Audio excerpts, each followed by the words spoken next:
Hello everyone, it's January 6th, 2020, and if you're listening to this, welcome to my 6th live stream. So yeah, I know that you guys probably are not here yet, and I just want to apologize. I should have let you guys know much sooner. Like, I should have let you guys know earlier today that I was doing a live stream, but I came from work and most of my family is doing their own thing. They're gone. So it's pretty much just me by myself tonight. So I figured why not get some streaming done. So yeah. And if I want to apologize for the last stream because I had some technical issues. I'm not sure what it was, but it's yeah, hopefully I fixed them. So I know Epic Zombie Killer asked me earlier when I was starting, and hi DeRosa. He says, "What a surprise!" And he says, "Hey, your voice sounds a lot better. Like the audio or like my voice, like because I wasn't sick or anything, but yeah. But thank you, DeRosa. I'm glad. Epic Zombie Killer, hey, glad you came. Glad both of you guys came. Um, Epic Zombie Killer asks, hey, how are you doing tonight, bro? Well, I'm doing pretty good, Epic Zombie Killer. I honestly decided, why not live stream? I'm sure it's going to be fun. And, also I wanted to do a live stream in, for the new year. So, yeah, I mean, it's 2020 and I'm doing pretty good. I'm just pretty much it's pretty much just me right now at home. So yeah, um, thank you for the question. DeRosa says Epic Zombie Killer and OG Walking Dead fan. Yeah, I know. I agree. DeRosa, Epic Zombie Killer is. I've seen him for years, even before I had my own channel. I've seen him. So yeah. Oh, hey, oh, looks like we got someone. Stray Telex. I hope I'm saying that right. What's up? Well, not much. I'm just doing a live stream for The Walking Dead. If you have any questions, any comments that you want to say, or just anything at all, just let me know, and I will respond to your comment or question. But yeah, thanks for coming. Let's see. DeRosa says the audio. Okay, I'm glad, DeRosa. Thank you. Um, I do know one of these days I really gotta. I mean, I gotta get a better like microphone or something. But I'm glad it's okay now. And let's see, Epic Zombie Killer says, hey, one thing I don't get is why they always have animals in The Walking Dead get eaten by walkers. Yeah, Epic Zombie Killer, that's something I'm confused about too because like animals are smaller and faster than humans a lot of the times. Deer, I mean, yeah, deer are bigger, but obviously they're much faster than humans, so I don't see how they would get eaten. Um, I mean, have you ever tried walking up to a deer? It's impossible. Like, they run, like, I think I was at least like 10, 15, 20 feet away from a deer in my life, and they just run as soon as you step towards them. I mean, how the heck does a walker do it? I mean, that just, I don't know. Um, but, yeah. I mean, I don't get that either. I mean, it doesn't really make much sense, but, I mean, it's The Walking Dead. Um, I mean, if it's like a rabbit or something, yeah, there's no way walkers can get to those. But I mean, sometimes I guess I can see some animals dying, like Shiva, but the way they did it wasn't right. It was too unrealistic how they killed off Shiva. Um, Stray Telex says it's Tim. Yeah, I know. I've looked at your channel, and yeah, I know it's you. It's just I haven't seen you to my live streams, and I just unfortunately I just don't have time to check out your channel. But thank you for coming. I really appreciate it. DeRosa says audio is great. Now you need a profile pic so your YouTube won't look dry. Yeah, thank you, DeRosa. I'm gonna figure some things out. I got a couple of options for a profile picture, but I don't want to change my Gmail account picture as well, so I need to figure that out. But I do have some ideas for some Walking Dead like pictures for a profile picture, something like customized or something that looks cool. I don't know if you guys have, if I'm sure you guys probably have seen Dan's reviews. He just changed his channel logo, so I'm gonna do that too, just sometime this year. And yeah, it's kind of like a New Year's resolution for my channel. let's see. DeRosa says, I'm just giving you my best advice. Well, I appreciate it, DeRosa, and I thank you for that. Let's see. Stratalex, he says to DeRosa, I already made him some stuff. We'll be changing it soon, hopefully. Yeah. Um, if you guys don't know, Stratalex is helping me. He sent me some ideas, and I'm trying to pick them. Honestly, I'm not sure which one to choose, and I just want to make sure before I post my new channel logo that it's not already picked by someone else. I hope it's not too similar with someone else's, or so I need to do some deciding. So there's like 3 or 4, so I have to decide between them. Um, DeRosa says, awesome. Yeah, I mean, they look Stratalex, like he made some really good looking logos. So I just have to figure them out, which one I like the most, and which one I can use. And okay, Epic Zombie Killer says, yeah, it makes no sense. Walkers this far in the apocalypse are scrawny and weak, and a tiger is full power, so how can they kill Shiva so quickly? Yeah, I don't get that either, Epic Zombie Killer. One thing I would have done is, I still don't understand why they didn't do this, but when Ezekiel was attacking the Savior outpost, they should have had it where Shiva like saves Ezekiel and gets shot a few times, and Ezekiel's doing everything he can to get Shiva out of the outpost, and that's when they hit the ditch area, and also instead of it being like skinny walkers, it should have been Ezekiel's. It should have been Ezekiel's fighters that he lost, his own people, and then they're fresh. They're not skinny or weak because they're fresh walkers. And then that would make so much more sense. So Shiva is one injured because Savior's shot her a few times, but it's a tiger. It's not going to die immediately. And then also Shiva can't take all those fresh walkers. Like Ezekiel lost a lot of people back in season 8 to the outpost. I think it was like the chemical outpost and the Saviors. So I would have had it where Shiva is killed by, I mean, how tragic is that? Like, Ezekiel leads his people to attack an outpost. They all die. They come back as walkers, and then they kill, like, his pet, Shiva, well, I mean, like, yes, pet, important pet to him, and, they kill him. So it's like how much more dramatic and, like, tragic would that be? But yeah, thank you for the reply, Epic Zombie Killer. But yeah, that's what I would have done. And I mean, like, let me know if you think that's a better outcome than what we got on the show. Straight says you can add a Walking Dead image to the logo or banner if you want. Yeah, thank you. Um, thanks, Tim. I'm gonna do that. I just I need some time to decide. It's just my schedule has been a little bit busy, and I've been trying to make some time. And uh, I mean, I had time like tonight, so yeah. But I will get to that. That will be a objective I set for this year. I'm going to change my logo, and I don't want to use just any Walking Dead image. But yeah, thank you. DeRosa says I used to have another YouTube channel, and I made videos. Yeah, I mean, kind of the same. DeRosa, I used to have a couple of channels. I made like a few Lego videos, and what else did I do? Yeah, I mean, I made some Lego videos, and some of them had some really good. Some of them actually, it was like 10 years ago, and now they're like have a lot of views. But now I couldn't access that account, and I lost it, so I made a new one. Um, so yeah, DeRosa says if you need help with editing, I can do that for you. Well, thank you, DeRosa. I appreciate it. Like, do you mean like editing the channel, or like making it look better, or with videos? Because obviously I have to. I mean, I need to edit my own videos, but I mean, any help like you can offer or advice, I'll accept. So thank you, I appreciate it. And Epic Zombie Killer says I agree. I'm guessing you're talking about what I was talking about with the Shiva Ezekiel thing. Straight Alex says, yeah, no problem. Just let me know when you want to do it.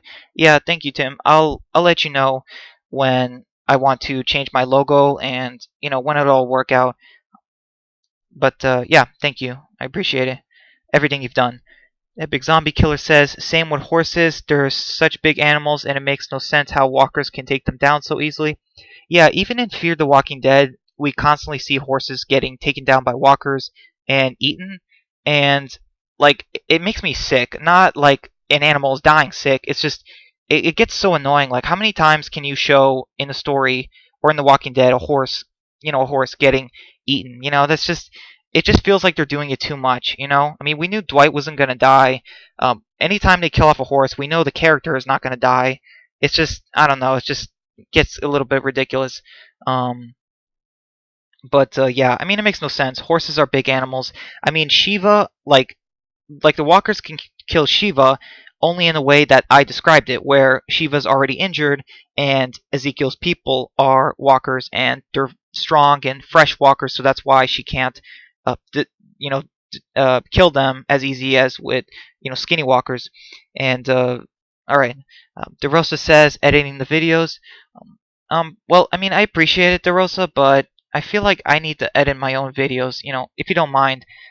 It's just that I mean, like, I do struggle with like getting music for my channel and like footage. Like, I want to know more about that. Like, if I ever want to use footage and like how I can do that. I mean, I could definitely use some advice. But as far as editing my videos, I definitely want to just do that myself, if that's okay. Um, just because like um it's like in my own time. Like when I have time to work on a video, I just get to it, and it just needs to get done like at that moment. I guess is what I'm trying to say. Because I kind of have a fast-paced life in a way. But I appreciate it, DeRosa, and I won't forget if ever the channel has issues, I'll make you a moderator, and like give you like more like responsibility and stuff if you want. But you can just saying like you can always do your own videos if you want. Like I mean, I would I would watch yours, because I mean you said you know how to edit videos, and I mean I appreciate it. It's just like you can always do your own videos, and who knows, maybe you'll be better at editing them than me. Um, but yeah. But yeah, like I said, I prefer to edit my own videos.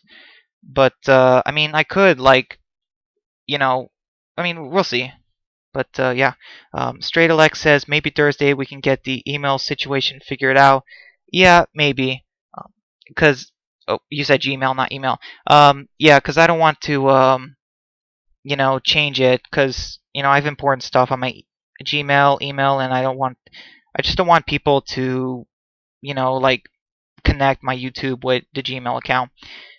Eastside Badger says, "Hey guys, didn't realize there was a stream tonight." Well, glad you're here, Eastside Badger. Yeah, I'm really sorry. I came from work and I just had some time. My family is out of the house, and half of them, and the other half is just doing their own thing in their room. So I got some free time, and I decided it's been a while, and I know you enjoyed my stream, so I decided to make some time for a stream tonight. And yeah, like I said, I'm sorry. I should have let you guys know sooner. It just came out of nowhere. I really did not expect to do it tonight, but I'm glad you made it, Eastside Badger. DeRosa says, I always thought about becoming a Walking Dead YouTuber, but nah, lol. Yeah, I mean, I kind of was like that too. Um, it's just that like I would see like Trev's Chan and Make a Path Presents, and they're big YouTubers, but like they're so big that I try to like I want to speak for the common Walking Dead fan, and I mean don't get me wrong, Trev's Chan and Make a Path Presents or Ronnie Hayes, they're big Walking Dead fans. They're not like smaller channels like us.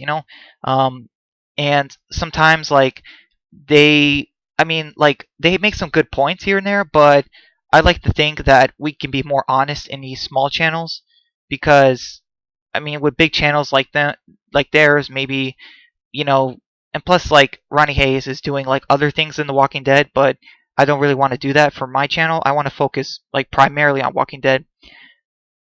Epic Zombie Killer says, also I hate horses dying because they are one of my favorite animals. Yeah, yeah, that's sad to hear. I mean, there have been so many animal deaths in The Walking Dead, and most of them are horses. Yeah, I mean, like the pilot episode with Rick and the horse, like that's understandable. The horse had to die. It was like that in the comic.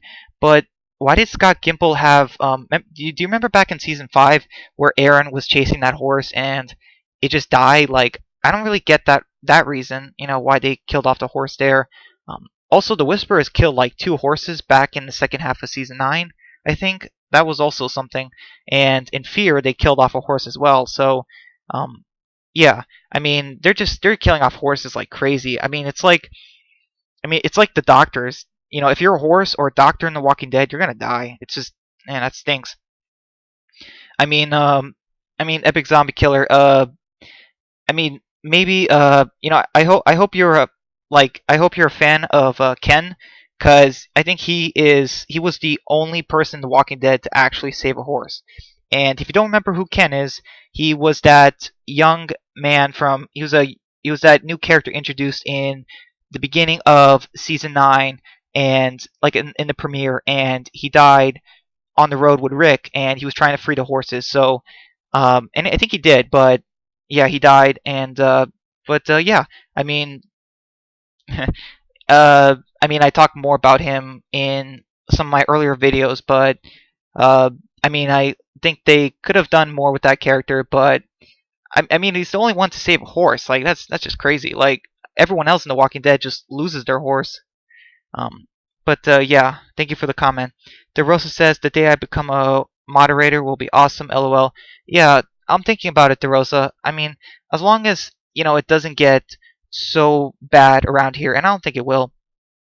And by the way, let me know if you guys prefer the live streams to be earlier in the night, like 8 p.m. instead of like 9, um, because it seems like maybe that might be a better option. I'll try to put that in my head. DeRosa says Trev Chan, Movie Idol, and Ronnie Hayes have been doing that for a while. Yeah, that's true, but I mean, like, they're big channels, like, and they have been doing it for a while. But sometimes I think maybe they're like they don't say a certain thing just because they're afraid, um, that something might happen. Because, like, I know that big channels can't say certain things, like they get promotions and stuff like that, and like I'm not getting promotions from AMC or HBO. And if I think that a certain season was bad in Game of Thrones or The Walking Dead, like, I'm gonna say it, you know, because I want to be honest, and truthful. And I mean, they're truthful as well, but I think that they don't talk about how the show does disservices to the fans enough. But yeah, thank you for the comment. Eastside Badger says Ronnie Hayes isn't really a Walking Dead channel anymore. I mean, when The Walking Dead's on, I think he still kind of counts, but I mean, it's a great channel, but I definitely think Ronnie Hayes is. I agree. He's not really a Walking Dead channel anymore. I mean, he does Predator and horror movies, and I just I'm just not into all those other videos. Eastside Badger says, "Remember that dog that Rick and the group ate in season 5? Surprised they did that." Yeah, I'm kind of surprised they did that too. Also, I heard that when they were filming that scene, that they didn't have certain characters eat the dog meat. Like, I'm pretty sure we got to see Gabriel eat it, but like we didn't see Glenn or Noah eat it. Like, I don't know, that was just weird. And like, obviously Glenn is Asian, and maybe they didn't want to enforce a stereotype or something. But I'm just saying, like, yeah, that was a weird scene. The group ate dogs. I mean, Aaron probably saw that. Like, did he just stay there and watch? Like, man, like, he, I wonder what he was thinking. He was probably thinking, like, man, these people are monsters or something. Like, I don't know. Um, Epic Zombie Killer says, yes, I love that Ken saved the horse. They don't deserve the pain of getting eaten by walkers, by zombies. Yeah, I agree. Ken was the best short-lived character in the Walking Dead series, like, of all time. You know, just yeah, I miss that character, and like, even though we got to see very little of him, but I mean, that's a high accomplishment in The Walking Dead to actually save a horse. I mean, you know, and yeah, I mean, I don't rarely anything deserves to get eaten by zombies. I mean, not very many characters. I mean, maybe Joe and like the governor. I mean, not a whole lot. DeRosa says The Walking Dead. LOL. Walking Dead brutal. Um, hmm. DeRosa says, "Hey, you gotta do what you gotta do to survive." Yeah, I agree. It's just that, like, it was just like it's just one of those things that's like kind of leaves like a bad taste in your mouth. Like, you know what I mean? Like, it's a dog, or they're dogs, and I'm just saying, like, it's one of those things where it's like it's like barely above like eating human meat. I guess what I'm trying to say. So like Rick and his groups, they faced the cannibals and then they ate dogs. So that's like just a step higher. I guess what I'm trying to say. Eastside Badger says, "I agree, DeRosa." No, Giuseppe. Um, let's see. DeRosa says, "Eating a dog in my eyes isn't bad unless you're killing the dog for guilty evil pleasure." Yeah, I can't. If someone kills a dog for guilty evil pleasure, that is just wrong. I mean, like, if you had to do it to survive, like in The Walking Dead, it works. It's just that it's still like, leaves that thing. Because I mean, I love dogs, but if for people who just don't think animals matter at all, like killing them is not evil in any way when you don't have to. I mean, they're wrong. It is. Um, I mean, animals, they're not people, sure, but you know, we can't just treat them how we want. Um, but yeah, I'm just saying, like, eating a dog, it feels like it's just like a step higher than eating a human. I guess is what I'm trying to say. Um, it's like I'm glad Rick's group didn't like go that far. Like the cannibals. DeRosa says, "Yep." All right, looks like we're all cut up now. See, I haven't seen Straight Lex in a while. Um, wonder if he's still here. Um, yep.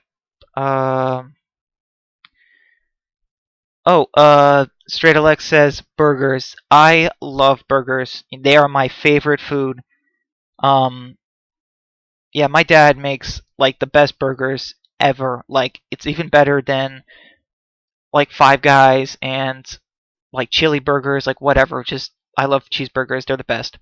DeRosa says, "When you're hungry, everything tastes good." Yeah, I agree, DeRosa. It's just that, um, like the cannibals, they had no reason to become cannibals, at least not like they did in the comic. And in the show, like, I mean, I get it. If you're hungry, everything tastes good, but even still, like, after you eat it, like, there's that moment of like you probably would still have like guilt because like you ate something that is like not common, not natural. DeRosa says burgers are my favorite food ever. Yeah, I mean the same, DeRosa. I mean they're amazing, but my family, they don't like me. They don't like me eating burgers because sometimes I eat like two, three, or four, and in one sitting, and or in a day, and they don't like that. Think I'm doing like eating too much, but yeah, I love them too. I can eat one every day, honestly, like pretty much. Eastside Badger says the termites were savage. I won't get the torso. I won't get the torso hanging scene in season 5, episode 1. Yeah, that was pretty bad. Um, I mean, it's just ugh. I mean, like the cannibals, like ugh. That's nasty. I mean, going that far is just terrible. Um, let's see. Epic Zombie Killer says, "Yeah, you know how in the comics during the Whisper War we see the Black Horse get eaten by Whisper Herd. I'm hoping we don't see that in the show." Um, I mean, I don't know. I mean, we'll see in the second half of season 10, but it's definitely possible we could see, once again a horse dying. But like, I'm just hoping that Dog doesn't die, because I love Dog. Like, he's such a great character, even though he is a German Shepherd and he can't really say anything. DeRosa says Super Videos gets like 6 viewers in the stream, and you get like 7. So awesome job. Well, thank you, DeRosa. I mean, I'm looking at it right now. It doesn't say 7. I think it says like 5, and that might be including me. But I mean, I really appreciate it, and I honestly did not do this to copy him. I I used to be on his streams, but he I mean, like, I can never get on the streams because they happen at different times. So, and also because The Walking Dead was off, I decided, instead of doing a Q&A like Dan's Reviews does, I decided to do a stream instead, just during the off season, because when The Walking Dead returns, the streams are gonna take a bit of a dive. Like, I'm not really gonna do too many streams when The Walking Dead returns. I think it's just gonna go back to the reviews, if that's all right with you guys. And yeah. Um, Eastside Badger says season 1, episode 5 was the darkest episode of The Walking Dead. That in the Grove. Um, I partially agree, Eastside Badger. I mean, season 7, episode 1, 2. That had. Oh, sorry. Season 7, season 7, episode 1. Yeah. Not 1 and 2, but like the premiere of season 7 has got to be up there too. But I agree. I mean, that was just dark. I mean, oh my goodness. Um, but if you've seen Fear the Walking Dead, like if you have seen the season 5 premiere of The Walking Dead, like that episode, the premiere was not dark. You know what I mean? Like, I think that's why Fear the Walking Dead is just doing so poorly. You know, because it's just not brutal. You know what I mean?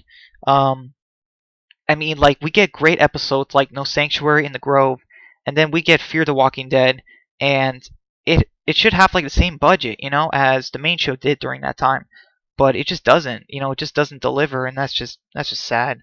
Um, my goodness, that is just yeah. This is not a rant about Fear. Season 5, episode 1 was a really great episode. There were some problems though I had with it. Like, I know that there were some issues with the episode. I heard that originally they were supposed to establish like a whole lot of Terminus people, like all these extras. They were supposed to have names and lines, because I believe like in the season 4 finale there was that radio lady on the thing that said um, just I can't remember what she said, but you know, the Terminus slogan, "Those who arrive survive." She was saying that over and over again. I think they were supposed to make her a character in the premiere, but they scrapped that. I think heard that a lot of stuff they were writing for the premiere of season 5 was scrapped. I still like what they did, but um, I mean, yeah, I just had my issues with it, you know, here and there. It just felt like they just went through the whole Terminus stuff incredibly fast, and I mean, yeah, that was a dark episode too and brutal. It's got to be one of the most brutal, I admit. Um, but I mean, yeah, Scott Gimple, he definitely did some really good episodes, like The Grove and No Sanctuary. Like, as much as I complain about Scott Gimple in these streams, like, he did certain episodes very well. I will admit that. Epic Zombie Killer says, also, I'm pissed we didn't get the Hold Him Down line from Volume 11 by Rick. Oh, you mean that? I mean, that's okay. I know which one you're talking about when Rick has the cannibals by the picnic table. Um, I honestly thought they were going to do that in the show, but they did it in the church instead. Um, and they wanted us to see it instead of, you know, like doing it off screen, which, I mean, I was okay with. I just, I mean, it was fine. You know, like, I was, like, surprised by that change. DeRosa says, I love when we see that dark world feel. Um, I'm not sure what you mean, DeRosa. Do you mean in The Walking Dead? Like in season 4, you would realize how lonely and dark the world is. Um, do you mean the main show, or you're talking about the main show, right? I'm sorry, DeRosa, I'm just not 100% sure what you're talking about. Um, do you mean like in the main show where the characters get separated? And I mean, season 4 was somewhat dark, but it wasn't the darkest. Eastside Badger says Nicotero directed the best Gimple episodes. Huh. Okay. Well, I mean, I don't have the wiki in the pages on my laptop to check, but you know, I believe you. And by the way, Eastside Badger, I think you mentioned that Denai was done playing the character as Michonne, and a lot of people have told me in certain videos that that was a lie. That Denai said she wasn't done, and San Diego Comic Con she said that she still had some more to do with Michonne. So I heard that. Um, like, what do you think about that? Because I want to believe you, but I heard this, and now I'm just a little confused. DeRosa says fear doesn't really give off that dark feel. Yeah, I agree, DeRosa. I mean, it says fear in the title, you know what I mean? And there's no fear in the story. I mean, the only times I was really scared in Fear, like there was only a few times when Alicia was maybe infected, and that's really it. Like, I've not really been afraid in the story, you know, when watching the story, because I know most of the characters are safe. That's not how it should be. Straight Alex says, I don't know how much longer I can stay, man. I have to edit and upload a video by tomorrow. Oh, well, I understand, Straight Alex. Thank you so much for coming. And yeah, I'm going to talk to you when I can about changing my channel logo and, other things. But yeah, man, I really appreciate it. And yeah, you can get to editing. And yeah, thank you so much for coming. Take care. Epic Zombie Killer says, also, I don't get the hate that the White Horse got in Season 9. It kept bucking Rick off because it was very scared. It had walkers all around it. Yeah, Epic Zombie Killer.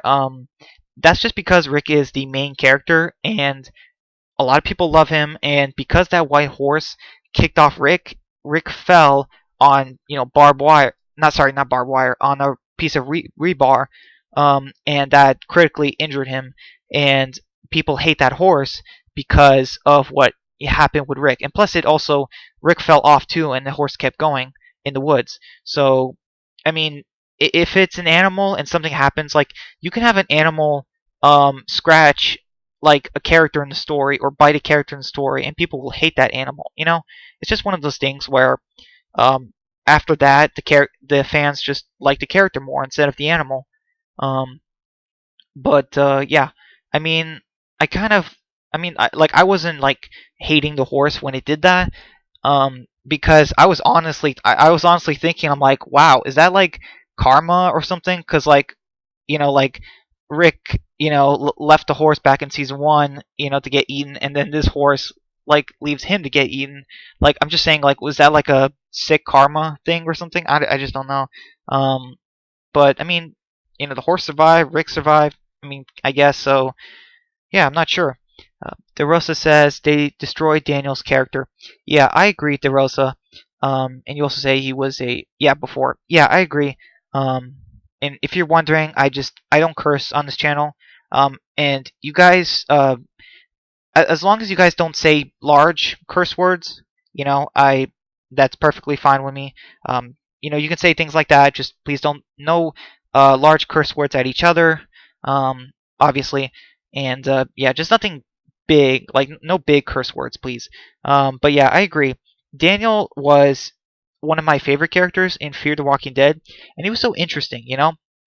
They had this like backstory for him, and you know they decided to make him a Morgan, like pacifist, like follower, and it's just I don't get why they did that. I mean, Daniel in season one was he had a family and he needs to find out what the military is doing, and then season two he lost his wife, and then he was going a little bit crazy, and then they had him disappear, and then he finally comes back in season three, and then he disappears again, and then now he's like a pacifist. Like I get it, he has a cat, but come on, he doesn't need to be like soft. um and DeRosa says now he's some soft old man. Yeah, like kind of like Herschel was in season two, and that's not Daniel Salazar. Daniel Salazar is supposed to be, yeah, he's supposed to have his kind moments, but he's not supposed to be soft. He is like the Daryl in an old man's body. That's how he's supposed to be. Epic Zombie Killer says, I agree, they totally butchered his character. Um, I mean, the writers and Gimple, honestly. I mean, I just don't know what they were doing with Daniel. I mean, did Gimple and the writers even watch, the first three seasons of Fear? Because it seems like Gimple or any other writers, they took over and decided to make Daniel this character. And that's not how he is. Like, if you watch the first couple of seasons of Fear, you get who the Daniel character is. DeRosa says Herschel was good in his own way. Yeah, I agree, DeRosa, but that wasn't Daniel Salazar.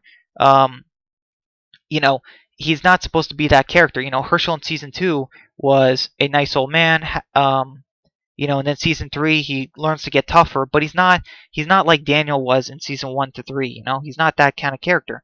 And when you make him into a softie, it just doesn't make sense. DeRosa says not every character has to be. Yeah, I get it. But Daniel was, that character. Herschel wasn't, but you could become that. But when you take a character that's already that, when you take a character that's tough and make him soft, it just hurts the story. Epic Zombie Killer says it would have been better if Daniel returned as the villain and wanted revenge against Strand. Yeah, I mean, that really could have worked. I mean, I don't know if you've seen Game of Thrones, but that happens a lot. You know, a character gets betrayed and they become a villain to this person while not hating the others in his group. You know, it works. So I mean, they could have done something like that. DeRosa says, although Herschel was even uh, even though, yeah, I mean, he was in his own way, but I'm saying like he wasn't like Daniel. Like Daniel um, Salazar, he could, you know, go John Wick. You know, he can take a guy hostage, pull a gun out, shoot two guys, then flip another guy over a balcony. Herschel can never do that. You know. De Rosa says, "Do you remember unlimited ammo, Herschel?" Yes, I remember, but De Rosa, that's not canon. Any mistakes in The Walking Dead like that, especially the unlimited ammo, like shotgun ammo, is not canon because there's like because in real life or in the fictional world, you can't have a character shooting 40 shotgun shells without reloading. It's just not possible. DeRosa says season 2, lol. Um, and you also say he's pulling ammo out of his butt. I mean, I don't know where he got it, where he got the ammo. I hope not, but I mean, who knows where I don't know. I mean, I thought I saw him taking it out of his back pocket, but I don't think he has four. I mean, I doubt he had 40 shells. I don't know. Let's see. We've been going on for 36 minutes, and it looks like there's only 3 more watchers right now. Is Let's see. Eastside Badger. I haven't seen you in a while. Are you still here? Just curious. I know Epic Zombie Killer and DeRosa are still here. Um, and I'm not going to end it yet, just wanted to ask. Epic Zombie Killer says Daniel in season 1 was similar to Madison. They were both super tough, but in season 4 they made Madison a pacifist out of nowhere. Yeah, Epic Zombie Killer, I don't know what it is with Gimple, but it seems like Gimple always takes a tough character, yeah, like a super tough character, and just makes him a pacifist. I mean, he did it with Carl, he did it with Morgan, he did it with Daniel, and he did it with Madison. Like, I just don't understand why Gimple keeps doing that with characters that we like. He makes a tough character a pacifist, and that's not how you write a story. You can have the tough character decide to take it easy, but when they're not going to defend the group that they're part of, that's an issue. Daniel was the shoot first, ask questions later kind of character. Now he doesn't shoot at all. So I just don't know. DeRosa says Walking Dead memes were the best. Yeah, I mean they kind of were. I remember I saw this one with Negan where he was doing the limbo. It said season. So there was a meme where it showed the season 6 or season 7 Negan doing like the lean back, the dip, I guess is what you can call it, where he leans back and it's just a little bit dip, and then it says like season 11 and it shows Negan all the way to the ground, like his back's to the ground. I saw a meme like that, and yeah, it was really funny. I mean, some Walking Dead memes are really great, but some of them are really cheesy. Like I can't really think, but some of them are just really cheesy. DeRosa says, I remember seeing Herschel with a machine gun in the car, and the caption said, "When you drive by the hood, LMAO." Um, hmm. I don't really remember that, DeRosa. I'm a little bit confused. Um, Yeah, I really don't remember that. I guess that was in season 2, but yeah, I don't remember. Um, Eastside Badger, are you still here? I'm just wondering, because I just want to know who's still here. I know that Epic Zombie Killer and DeRosa are still here, but it says 4 are still watching, so I'm just curious. Epic Zombie Killer says same with Madison. She was tough and in season 3, whereas season 4 she's a pacifist. Yeah. Like I said, Epic Zombie Killer. I don't know what it is with Gimple, but it seems like he makes a character a pacifist, like from one season to the next, just all of a sudden. I don't understand why he did that with Carl in season 7 to 8. He did that with Morgan, and he did it with Madison and Daniel from season 3 to season 4 and 5. So yeah, I don't understand. DeRosa says you got 4 viewers. Yeah, I can see that, DeRosa. It's just I'm just wondering who's still here. Like, is someone watching but not saying anything? Because I'm just wondering if Eastside Badger is still here. I doubt he is though, but I know you and Epic Zombie Killer are still here, but I'm just wondering who the other two might be. Um, and yeah. Hopefully, hopefully throughout this year, my streams can. I'm not, aiming for like 20, viewers on a stream, but I think 10 would be nice. DeRosa says he kind of did with Carol as well. Um, yeah, he kind of did that, but at least it wasn't like, at least he didn't do it where like Carol was like tough and killing in season 6, and then season 7, like the very next episode, she became soft. Like at least they were building up to it in season 6, but they didn't really do it right. Um, I mean, it still was a little bit forced. Carol's season 7 wasn't exactly the greatest, version of the character, but yeah. Um, so if any of you guys are still here, if any of you guys are listening but haven't said anything, just you don't have to be afraid. Just put in a comment, a response, a question, and I'll talk about it. Um, let's see. We're all caught up now. Um, I mean, I mean, unless you guys don't want me to, I might end the stream early tonight. DeRosa says, "Who's the best bald character?" Um, wow. That's a really good question. Well, it's definitely not Logan. I mean, he's technically bald, I guess you can say, but not really. Um, I'm not really sure, DeRosa. Bald character. I'm trying to think in The Walking Dead. About bald characters. I guess you can say Daniel technically is a bald character. Uh, like they don't have to be completely bald, right? Um, I'm trying to think if there isn't a bald character. I mean, I guess I would say Daniel until I can think of someone else. Um, Thank you for the question. Epic Zombie Killer says, I agree. Season 7 and 8 made a lot of the characters unlikable, especially Daryl and Carol. Yeah, not just that, but even Tara too. Um, but yeah. DeRosa says, thank you for another question. Who's the best black character? Um, oh, it's got to be Michonne, it's Michonne, definitely, but I definitely think that Sasha is a good second. Um, but yeah, thank you for the question. And DeRosa says, who's the worst character? Um, that's okay. I'm gonna say Jared, but I think we're supposed to hate him. But a close contender is Nicholas from Alexandria. They're like my top two worst characters in the show, and the reason I can't decide between them is I think that Nicholas is I think he's the worst transition from the comic to the show character, but I think that and plus I hate him as well. But Jared, I just hate him entirely. Like he wasn't in the comic. But yeah, they're definitely there. DeRosa says we should see more storms. Yeah, I mean at least they did this kind of like snowstorm back in the finale of season 9. DeRosa says, will we ever see snow again? I kind of doubt it, DeRosa, unless it's like season 15 and Judith is like a young adult, like she's like 17, 18-ish. I could see that happening, but it might be a while. DeRosa says, have you played the Telltale games? Yes, I have, DeRosa. If you look on my channel, I have a review for The Walking Dead Season 4, final season from Telltale. And it's not a long review, but I have played all the games.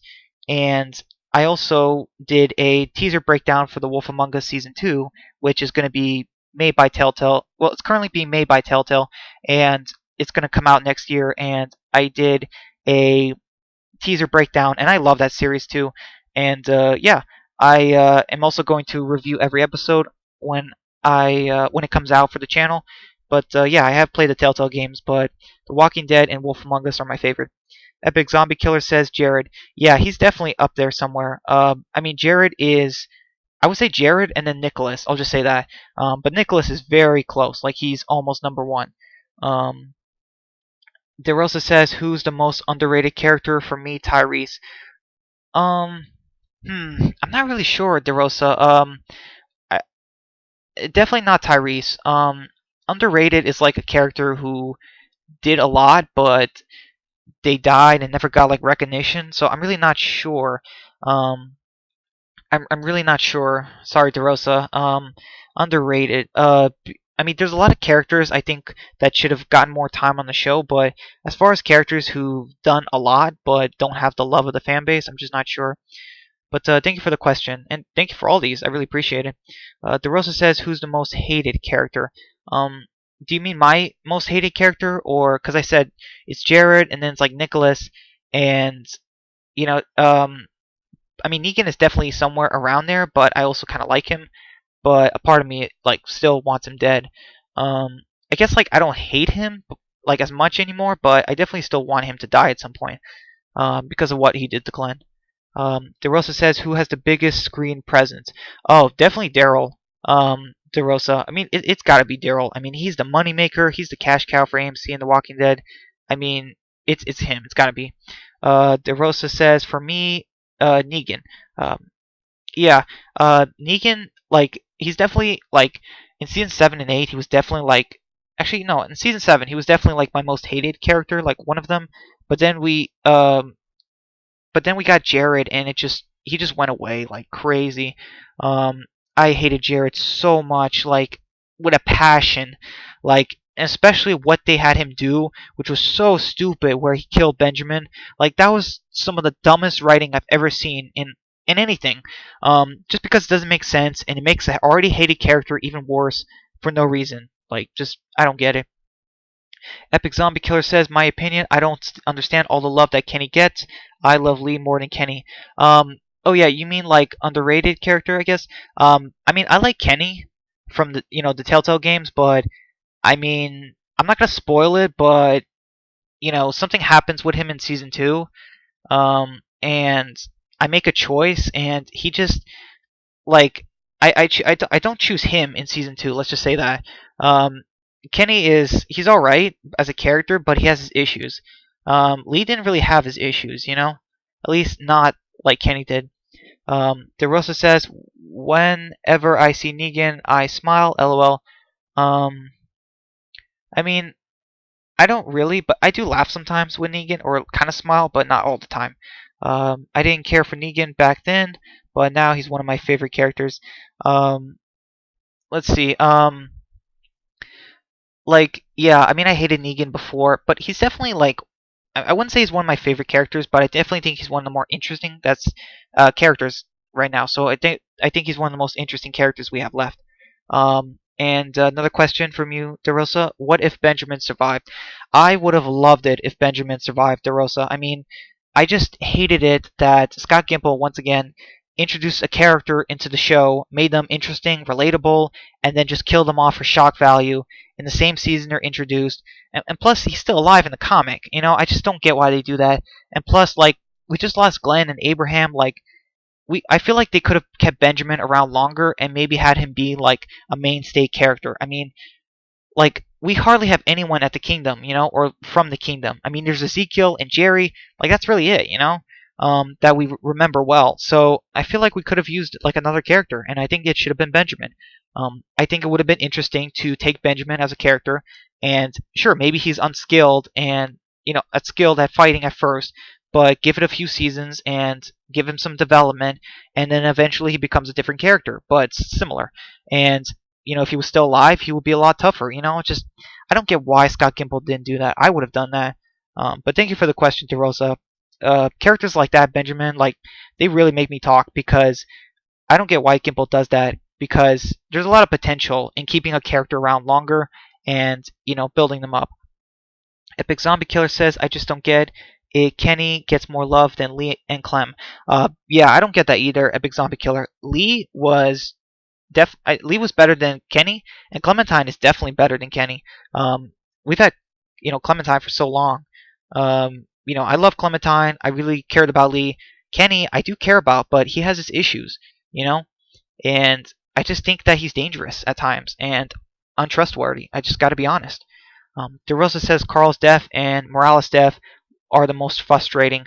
They definitely were pretty frustrating, honestly.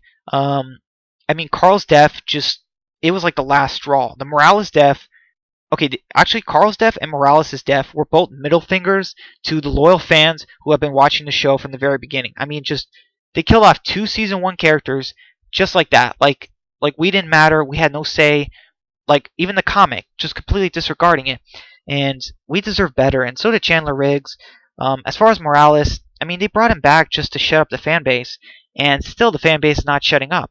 And it's not about Morales, it's about his death too. But he's also people are trolling and saying he's alive, so it's just a headache, man. That's that Gimple created for us. DeRosa says, "What if Morales survived?" I'm not crazy about this question, like I was with the Benjamin, but question. But I mean, if Morales survived, that would have been interesting to see. I think that they would have had him be Negan, like he wouldn't have betrayed Negan yet, but eventually he would see some of the things that are happening um, in Negan's group, and eventually decide to might be better to just go back to Rick. Like maybe it would be a good idea, and I feel like they could have done that, but they had Daryl kill Morales, and I don't know. They should not have just shouldn't have brought Morales back. That's all I'm gonna say. Because if you bring Morales back after all this time, you can't kill him off 5 minutes after he's introduced. That's just terrible writing. DeRosa says Kenny was a great character because he was flawed. Yeah, he was flawed, but the thing is, when he's flawed and you know yells at you, that doesn't really make a too great of a character. I mean, if Kenny was your favorite character, DeRosa, I respect it. It's just that I think there was a lot better options. Like Lee, I think Lee had his emotions in check. Clementine obviously did because we control her, but Kenny, every time something happens, he always just blames you, the character, Lee or Clementine. He always blames other people for what's happening. The bad things that are going on, and that doesn't help his character. And plus, he never listens. He has like no restraint, and I don't know. It's just one of those things where I just I mean, yeah, he was flawed, but it's just he wasn't a character that I didn't have. He wasn't in season 3 for me, so let's just say that. And I mean, sure, he was a pretty good character, but I think that his time came to an end. It just I don't know. I just didn't see much for him in a way, but he was noble. I'll admit that he had a heart. It's just that he had a lot of pain and regret. He's not like a Rick. He's not like Rick who has something to live for. I guess he's different. Um, let's see. Epic Zombie Killer says, "I agree. Scott is similar to Glenn Mazzara. My opinion, Glenn Mazzara was too bloodthirsty. He killed too many characters." Glenn Mazzara did season 3, right? He definitely killed too many. If he was the writer for season 3, he definitely killed too many characters in Woodbury in season 3, and like from the prison. Like the prisoners, they were killing off too many prisoners. Like Axel, I think they should have had survive. Maybe even Oscar or someone. I mean, season 3 was not like too terrible with the deaths, but the Andrea one, like that was bad. Like they should not have killed off Andrea. Like that was a huge mistake. I don't understand why you would kill off Andrea. Just don't write it that way, where she's unlikable and you have to kill her off. Um, I mean, to be fair, like yeah, Scott Gimple was similar. Like Scott Gimple got so bloodthirsty, like in season 7 and 8. Like I just don't know what happened. He just like you said, Epic Zombie Killer. He just got crazy bloodthirsty, and that was just a big mistake. Like they both should not have gotten bloodthirsty because they should know The Walking Dead is supposed to go on for a good while. You know. DeRosa says, rank the showrunners. That's gonna be kind of hard to do, DeRosa. Just because like let's see. Because Scott Gimple has given us some of the best episodes in the show, but he's also given us some of the worst. And he's also, I mean, he's given us great stories, but he's also given us terrible stories. And he's given us really good deaths, but really terrible deaths. So I really just don't know how to answer that, DeRosa. I'm really sorry. But I think Frank Darabont, I think that he had higher quality than I'm trying to remember who was the writer for season 2, but I think his like the camera work and all that, it was better in season 1 than season 2 and 3. And Gimple, um, you know, like even Gimple's quality was not that great, but it looks like Angela King did a really good job. Like Angela King for season 9, like that was amazing. Like really good season 9, like better than season 7 and 8 combined. But Angela King gave us a really slow first half of season 10, so I'm really hoping that the second half makes up for it.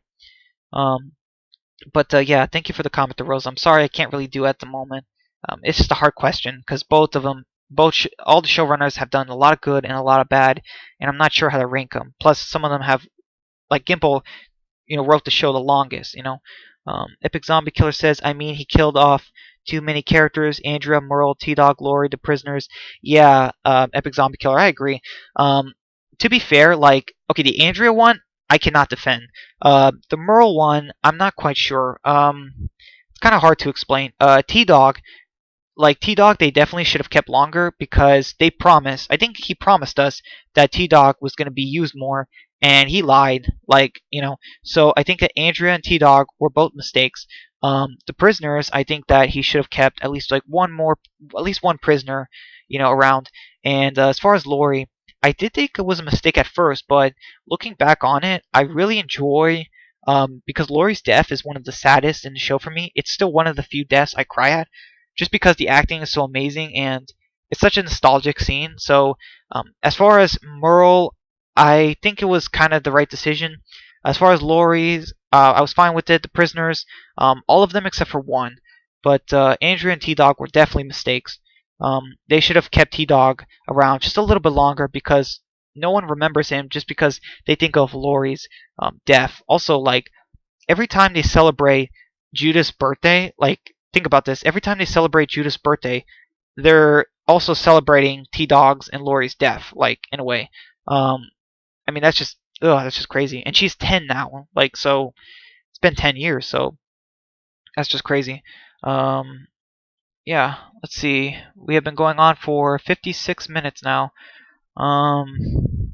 Let's see. Oh, DeRosa says saddest death. Um, let's see. I think, let's see, DeRosa. I think the saddest death um was the after. I think if I had to say, it would have to be either Lori's death or Glenn's death, but like the aftermath of Glenn's death, where everyone is upset and like we see the fake future with Abraham, Glenn, and Herschel Jr. Like that whole scene, like yeah, I would say that one. The Glenn one. I would say definitely Glenn. But Lori is a close second. And actually, Beth's death is also pretty close. But I definitely, but Beth's death was like so short. So these deaths were longer. So I would say, um, yeah, I would say like Glenn's, and then Lori and Beth's are like tied for second. But yeah, let's see. DeRosa says, "What if Axel survived?" Um, I mean, I guess he would have tried to start a relationship with Carol. Not sure if Daryl would have liked that though. Who knows? But I don't know. I mean, I kind of don't know if they got the right actor for Axel. But if he survived, he could have helped out in the prison and been an okay character. But he would have had to die in the middle of season 4, which I guess would have been okay. Um, so if he survived, I think that Axel would have died when the governor destroyed the prison. But it would have been nice to see. Uh, and you say, what if T-Dog was still alive? Oh, I mean, wow, still alive. Well, if T-Dog was still alive, he would be extremely tough. If he was still alive, like he would have an eye patch. Um, maybe like, uh, I mean, who knows? Um, I don't think if T-Dog survived, like he would still be alive. But I mean, who knows? I mean, he could have been killed by Negan if he was still alive during that time. But yeah, I mean. I'm not really sure. I mean, if he was still alive, he would be extremely tough. And yeah, thank you for the question. Epic Zombie Killer says it'd be cool if they did more spin-off movies because I always wonder what happened to the people from Rick's past, like Sheila and Mrs. Kelly. Oh, you're talking about the wiki characters because yeah, a lot of people don't really know about them, but I have an idea.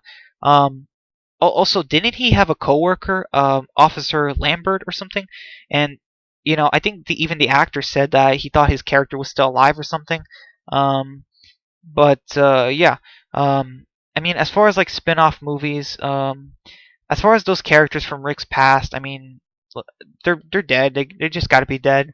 Because realistically, I mean, 99.9% of the human race is dead now. So um, it makes the most sense that they're dead. DeRosa says, "What if Merle was still alive?" Oh wow, still alive. He would be extremely tough. Like T Dog. But I don't know, Daryl. I don't know if Daryl would be as tough though. Um, Daryl would constantly have to keep Merle in check. I mean that might change, but I mean Merle has the missing hand though. Um, I mean I don't know. Like would Merle survive the Negan lineup? If he did, like man, like Merle would be extremely tough. Like maybe he has an eye patch, maybe he has a wooden leg or missing leg too. I mean I don't know. Like, I mean, he would be tough, but Merle's not the character to really like start a family. So Merle would, I don't know, like, um, just kill walkers and stuff like that. He would want to fight back.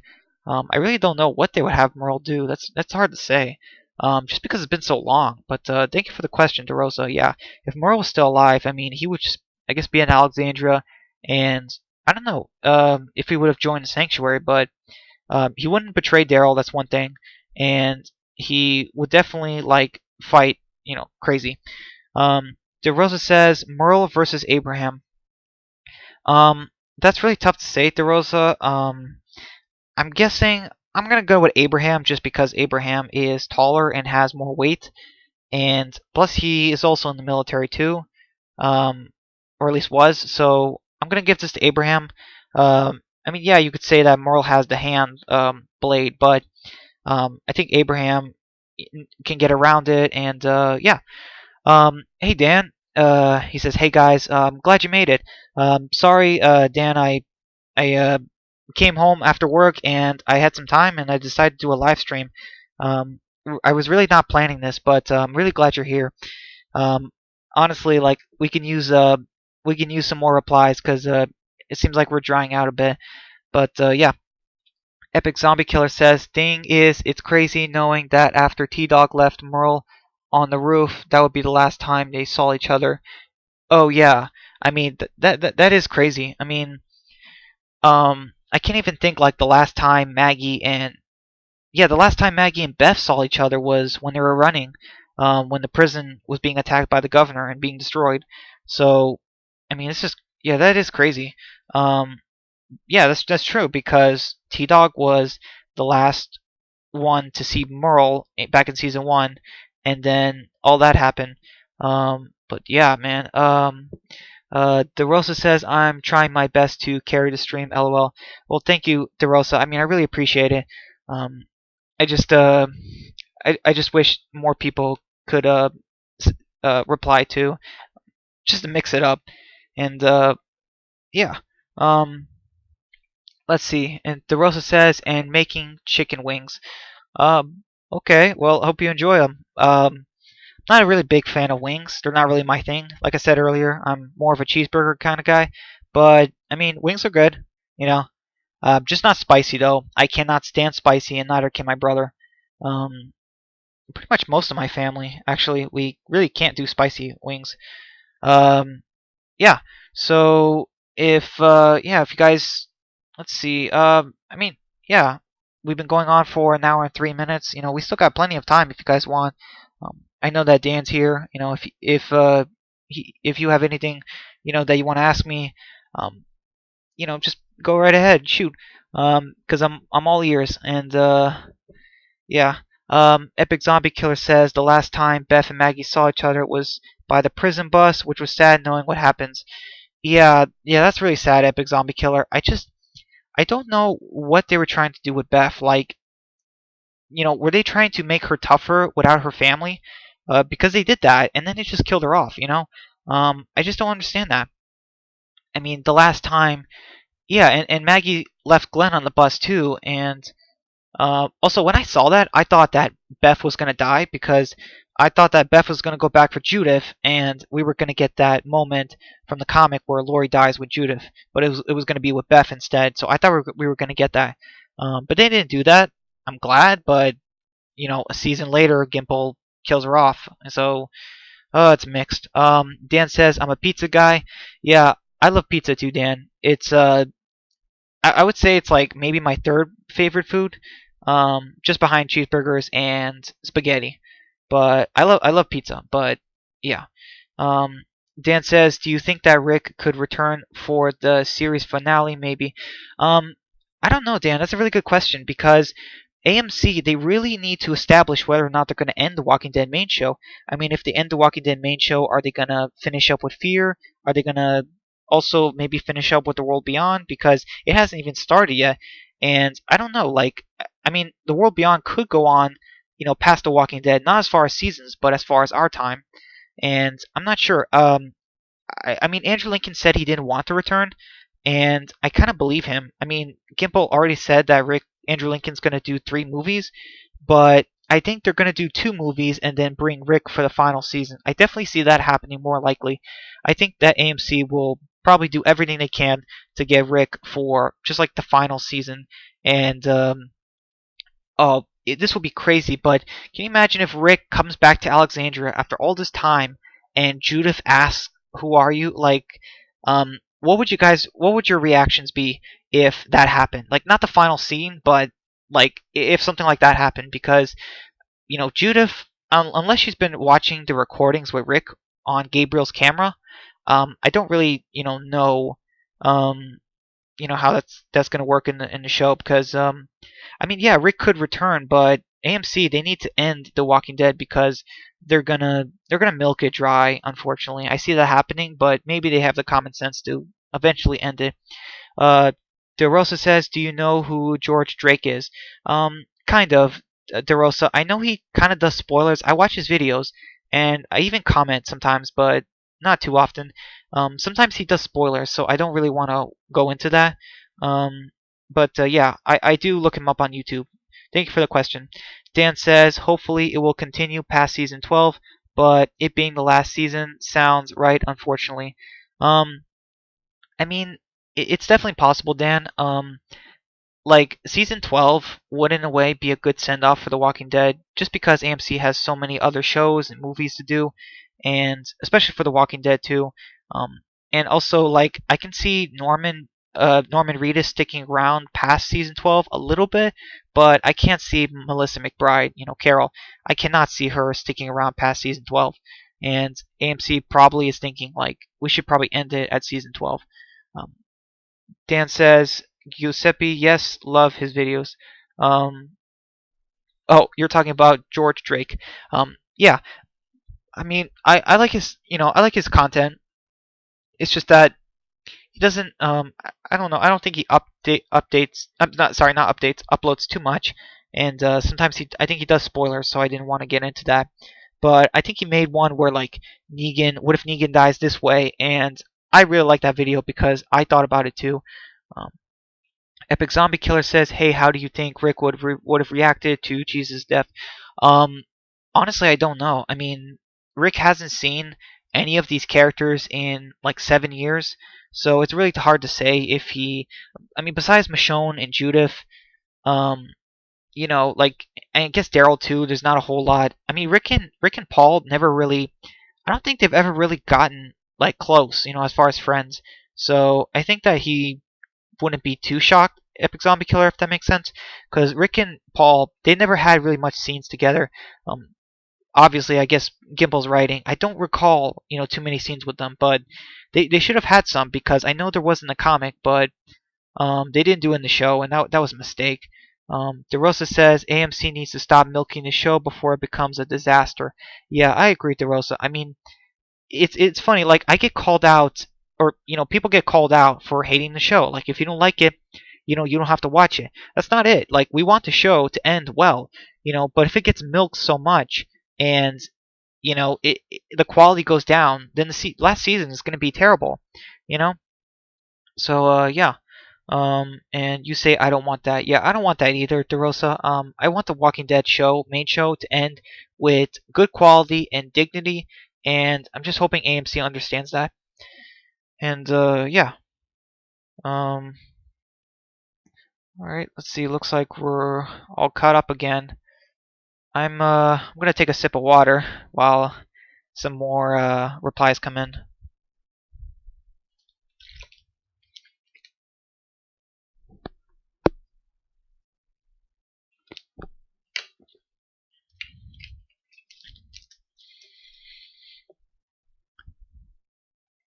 Dan says, yeah, once I heard that there was gonna be another series, I was like, not another one. LOL, it's just too much. Yeah, I agree, Dan. I mean, and plus, it doesn't look like they're offering anything new in this series too much. I mean, they're giving us, yes, the CRM, but it's another like the walkers, are outside, the community, and characters are fighting. I mean, how many shows can you do with that? Oh, DeRosa, you said season 20. Yeah, I don't want a season 20 of The Walking Dead. That's just too much. There's no way Norman and Melissa are gonna still be around. DeRosa says if Rick was still around and the story still good, go ahead and keep it running. Um, Maybe not to season 20, but yeah, definitely like you can get 12, 13 seasons, just something like the comic. Dan says, "We'll love 20 seasons of the original series. I wish that would happen." I mean, I don't know, Dan. 10 more, seasons, 16 episodes. I mean that's kind of a lot.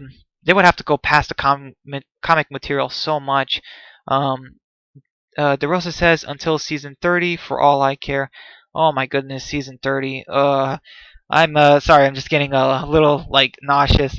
I mean, that's so far away. I mean, 20 years. Can you guys imagine where we would still be in 20 years? And even the show. I mean, my goodness, that's just crazy. Season 30. I mean, that's insane. I don't even know. Like, to be fair, like people are gonna say the story would be repetitive, though. I mean, Epic Zombie Killer says, "Yeah, I wonder how Rick would have reacted to Enid and Tara's death." Um, I don't think Rick would have been. I don't think he would be too shocked about Enid.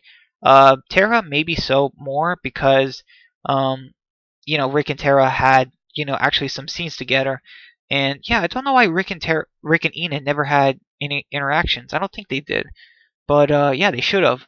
And as far as Tara, yeah, I mean, I think Rick would care more about Tara, but it's been 7 years, and him and Tara were not the closest. I think the only ones Rick's gonna be shocked about is, let me think. I'm pretty sure the only ones Rick's gonna be shocked about is if it was Michonne, Judith, Daryl, Carol, like like close ones. Dan says, "I wish Rick was here for the war." Yeah, I agree, Dan. I mean, something is just missing from the show with Rick gone. It just really is because I look at like Alexandra, and you have the council with like Laura. I mean, Scott, for Pete's sake, Scott and Gabriel. Like Scott is in charge of Alexandra partially. I mean, how did we get here? I mean, for Pete's sake, Scott. I mean, ugh. I just don't know. It would be great if Rick was still here, but he's not. And I still don't understand, like, what could he be doing? Like that, my mind keeps racing, thinking about the possibilities of what the movies are going to be, to explain where he's been all this time. But I just don't know. Dan says he would hate Alpha. LOL. Yeah, it would totally be like another Negan thing. And it would be like the comic where he doesn't want to go to war because he's worried about the herd. Um, but I think we would get what we had in the comic. De Rosa says, "What if it was season 30 and Rick was the last character?" Um, well, it's kind of hard. Well, I mean, that's kind of a hard question, De Rosa, because Rick's not on the show anymore. Um, Plus Andrew Lincoln, he would be like 70, I think, in real life or something. So I don't think they can do a season 30 and have Rick as the last character. Plus, like, would that mean Judith is dead? Like RJ, Herschel Jr., Maggie, like all of them are dead? Like, cause that would be bad. That would be terrible actually. You can't keep Rick as the main character. I mean, yes, the main character. You can't keep Rick as the last character because you know Rick's supposed to be fighting for things. If he doesn't have a family, doesn't have kids anymore that are left alive, who's left? I mean, if Rick's the last character, who's gonna help run the show for him? I mean, the show needs minor characters and all that stuff. So yeah, that's kind of tricky, DeRosa. I don't think the show could survive another season or episode if just Rick is the last character. It just wouldn't work. Um, yeah. Let's see. Um, see, we're all cut up now again. Um, let's see. DeRosa says, "Will Daryl ever become more important than Rick?"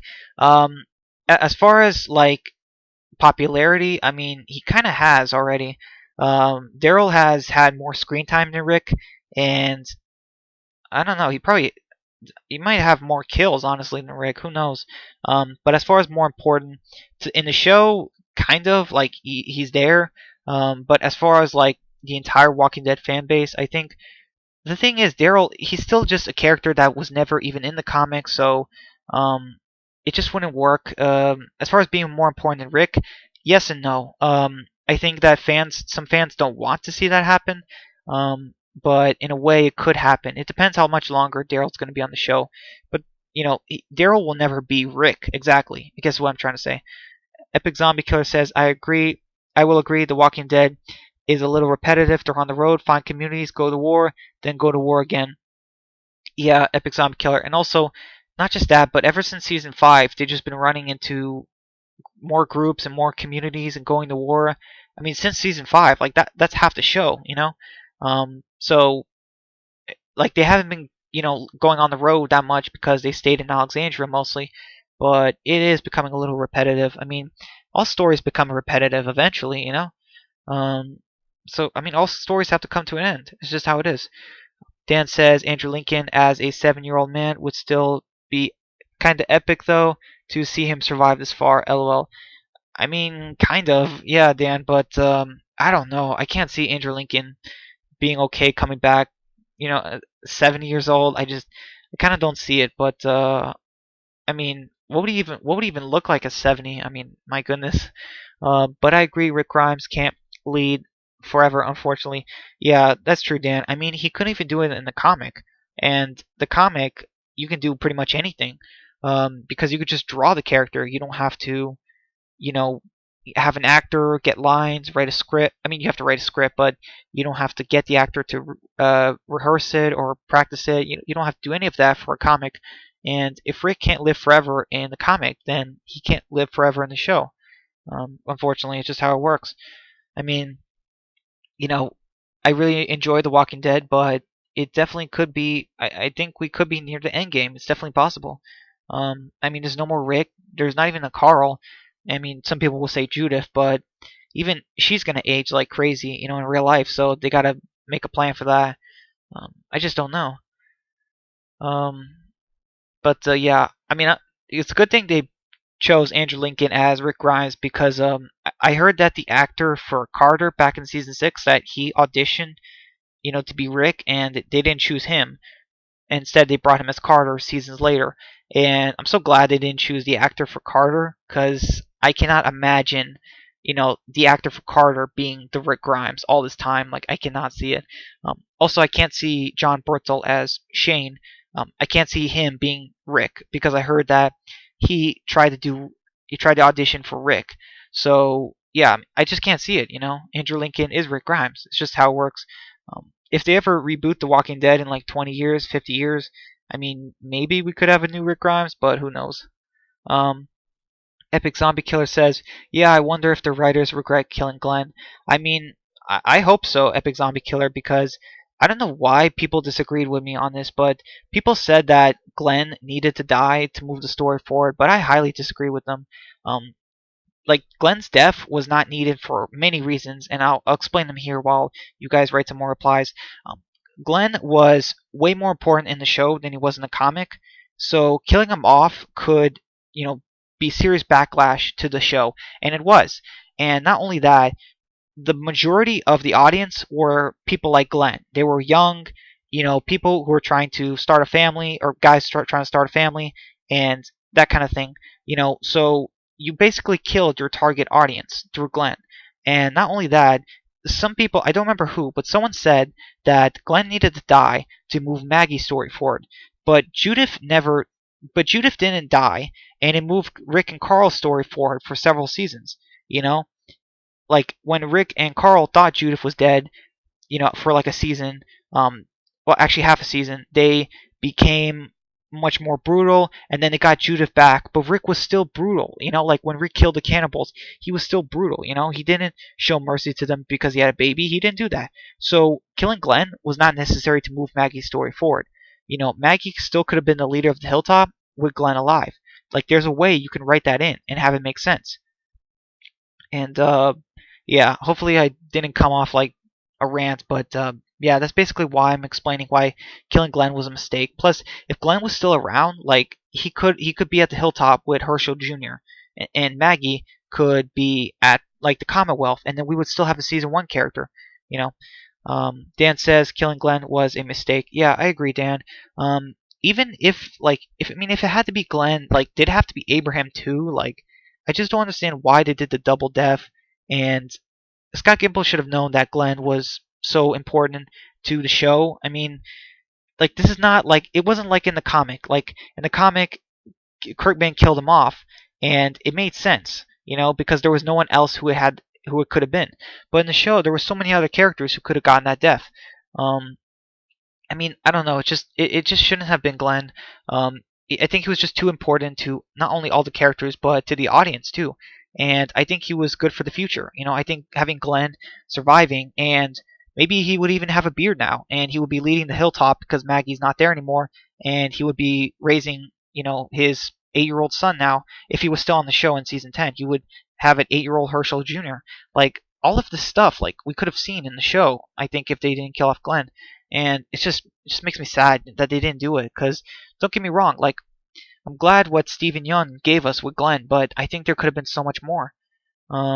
Epic Zombie Killer says, yeah, they could have had it be different in the comics. Have Abe be the Negan kill and have Glenn survive. Yeah, that's what I don't get, Epic Zombie Killer. Like they did that with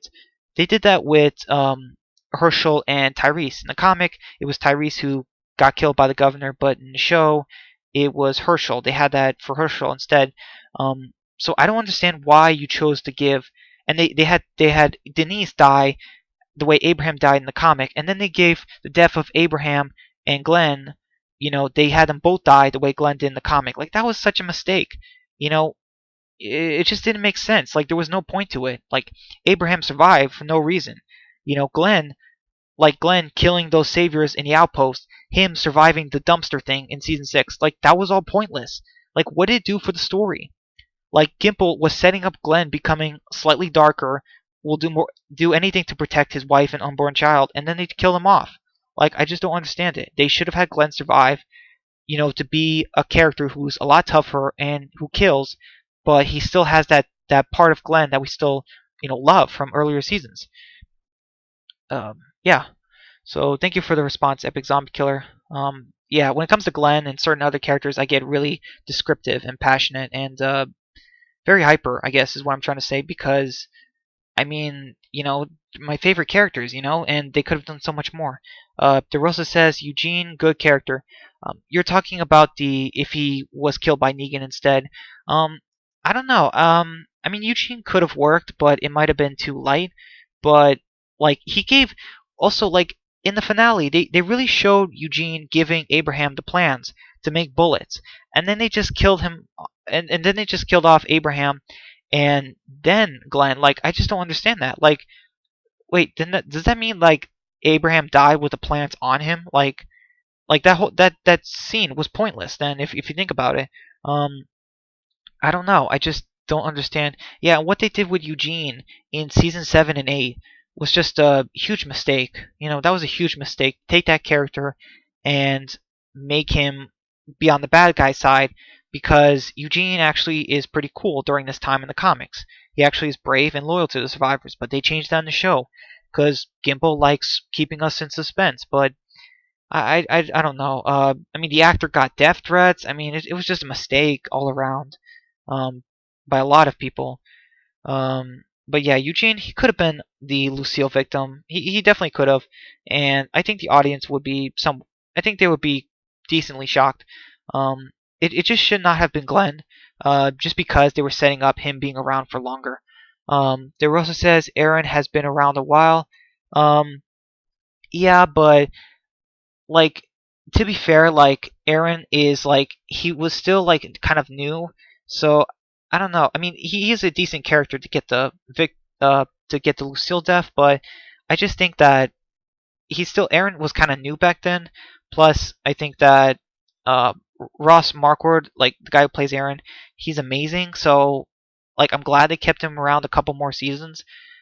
But yeah, he could have gotten the death, but like I said, I think he was just too new. But yeah, thank you, DeRosa. Epic Zombie Killer says, yes, I agree. Plus, Glenn's death overshadows Abraham's death. People didn't care about Abe when he died. They were focused on Glenn. Yeah, exactly. Epic Zombie Killer. I mean, that's why, like, when Glenn died in the comic, they just had it be Glenn, But no one else died. Like, imagine if in the comic it was Heath that got the death, and then Glenn right after. No one would care that Heath died. It would just be focused on Glenn. But they chose Abraham and Glenn, and that was such a big mistake because Abraham should have gotten his own death. Like, and should have lasted a little bit longer. Or if he had to die there, fine. But like Abraham would have been a good death there. Um, but I don't get it. Like, was Gimple trying to outdo the comic? Because like that was a mistake. Like, I mean, it's a comic book. You can't kill off in the comic. You can kill off characters, and that's not a big deal. It's a comic. But in the show, the actors not only deserve better. You don't know how long they're going to stick around. I mean, like if Glenn, if Steven Yeun, like he could have maybe sticked around a couple more seasons. Abraham too. Like, did Gimple not think about this? And also, like, yeah, there were a lot of Abraham fans, but like no one really cared that Abraham died just because they were so focused on Glenn. In the episode, if you go back and watch it, it's heavily focusing on Glenn more. And obviously, yes, he's a season 1 character. But if they wanted us to mourn for Glenn, just Glenn, they just should have had that, not have had Abraham too. And if they wanted us to care that Abraham died, they should not have had Daryl punch Negan and kill Glenn because of that, because that was so dumb too. That is also an example of horrible writing by Scott Gimple. It just doesn't make sense. Like, what was the point of Daryl getting shot? How can he stand up and punch Negan? Why didn't Negan kill him because of that? Like, so many questions I'm asking in that scene, and I shouldn't be asking that, you know? Like, I should not be asking that question at all. And plus, Abraham's death, and Glenn's death as well, it got leaked because the actors were not spotted on set, like, after that episode. And I don't get it. Like, I thought Gimple had it under control, but he didn't. Eastside Badger says, hey, I'm glad you're here. I haven't seen you in a while. Gimple had to go with the 2 deaths because of the cliffhanger. He had to make the months long wait worth it. Yeah, but Eastside Badger, that's why he shouldn't have done the cliffhanger death. The death cliffhanger, whatever. That's why he shouldn't have done that. Because season 7 and 8 were just so badly paced. They were very slow, especially season 7. And I don't know. I think Gimple was setting up Abraham's death too back in season 6. I think Gimple was planning on killing both of Glenn and Abraham. If you look back in season 6, I think they were setting up both Glenn and Abraham's death. So I don't think it came during the months off. You say Gimple was backed into a corner. I don't know, Eastside Badger. I kind of disagree. Gimple is the showrunner, and he writes a story. He should be able to have the death in the season 6 finale. You know, it was the perfect time. It should have been in the season 6 finale. Can you explain to me why I couldn't? Because I think it really should have been. It really sounds like it was Gimple's idea, and it was just a bad idea. Dan says Gimple just needs to go. LOL. I mean, he's doing the movies. I think he has some say in the world beyond, and obviously he's doing a terrible job with Fear. And yeah, Dan, I mean, I kind of agree. Gimple, he does some really good things, I'll admit. I said that earlier in my stream where he gave us No Sanctuary and The Grove, and those were great episodes. But he gives us, like, terrible episodes too, and I just don't understand it. Like with Gimple, it's either really good or just really terrible. I just don't understand why it's like that. It's like a coin. It just flips back and forth. There's no middle ground. There's no way it stays on a certain side. It's both. Epic Zombie Killer says, yes, I agree, Gimple. His writing was terrible. It was bad. Yeah, I agree, Epic Zombie Killer. I mean, like, it was really good in season 4 and 5, except for the Beth part. Like, that was pretty bad. But then season 6, it was getting good, and then Savior stuff, it was starting to get good. And then they were setting up the Saviors, and then the death.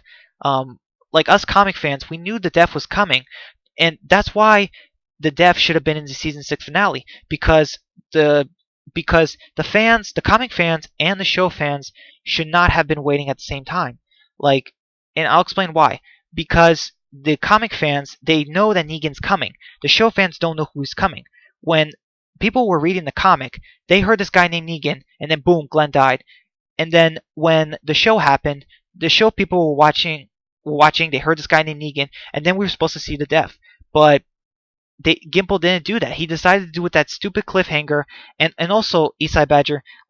Because of that cliffhanger, it got leaked. The beginning of filming a season, it's so easy to take pictures and leak the information. It's very easy to do that. So I don't know. I think that Gimple should have done the finale, and that way it wouldn't have been as leaked. If you get what I'm trying to say, because I think that yeah, I heard that the filming for the finale of season 6, it didn't get as leaked as much as the premiere of season 7. So Gimple should have just done it in the season 6 finale. Um, DeRosa says Scott Gimple over Angela King for me. Wait, really, DeRosa? Wait, um you like Gimple's writing more than Angela King? Because I'm not really sure about that. Dan says Angela made the Whisperer so awesome though. Yeah, I agree. I agree, Dan. DeRosa, I'm still not sure what you mean. Like, Scott Gimple, he wrote more than Angela King. I'll give him that. But Angela King, it looks like she's fixing Gimple's mistakes, and he had made some serious mistakes with Daryl, with Glenn, with Carl. So I'm a little unsure what you mean. Eastside Badger says Glenn's death was a bad decision, no doubt, and the cliffhanger was even worse. Yeah, I agree, Eastside Badger. The audience, like, we get it. It's The Walking Dead. No one's supposed to be safe. But if they wanted characters to stick around for the long haul, if they wanted the audience to stay on the show for a long time, it was definitely Glenn. He was definitely a huge part of that because I think Glenn represented the target audience. And a lot of people liked him. And also, they were setting up him becoming a tougher character, and it wasn't like the comic where they were just only setting up him becoming a father. No, they were setting up Glenn becoming a tougher character and willing to do whatever it takes to protect Maggie and the child. But I don't know, they just did that, and they killed him off, and I don't understand that. And the cliffhanger was bad too because we knew it was going to get leaked, and Gimple built up all that suspense with Negan, and he made both comic fans and TV show fans wait all this time, and that's not how it should have been. And plus, it made a terrible season 7 trailer. Like, that was a terrible trailer. And it wouldn't have happened if he did the death in the season 6 finale. Epic Zombie Killer says, unfortunately, Kane can't fix the Carl mistake. Yeah, I agree, Epic Zombie Killer. That is one thing. Yeah, Angela Kane cannot fix that. She can't retcon it. So that's sad. DeRosa says Gimple wrote my 2 favorite seasons. His story writing just got dry. Um, I'm guessing you're talking about season 4 and 5, or maybe 6. But that's the thing, DeRosa. Gimple's writing should not have gone dry. He should have followed the comic, seen what the fans wanted, think about the future of the franchise, and thought it carefully and been like, okay, there's a few characters that are needed for the story. People want to continue watching for. Glenn was one of them.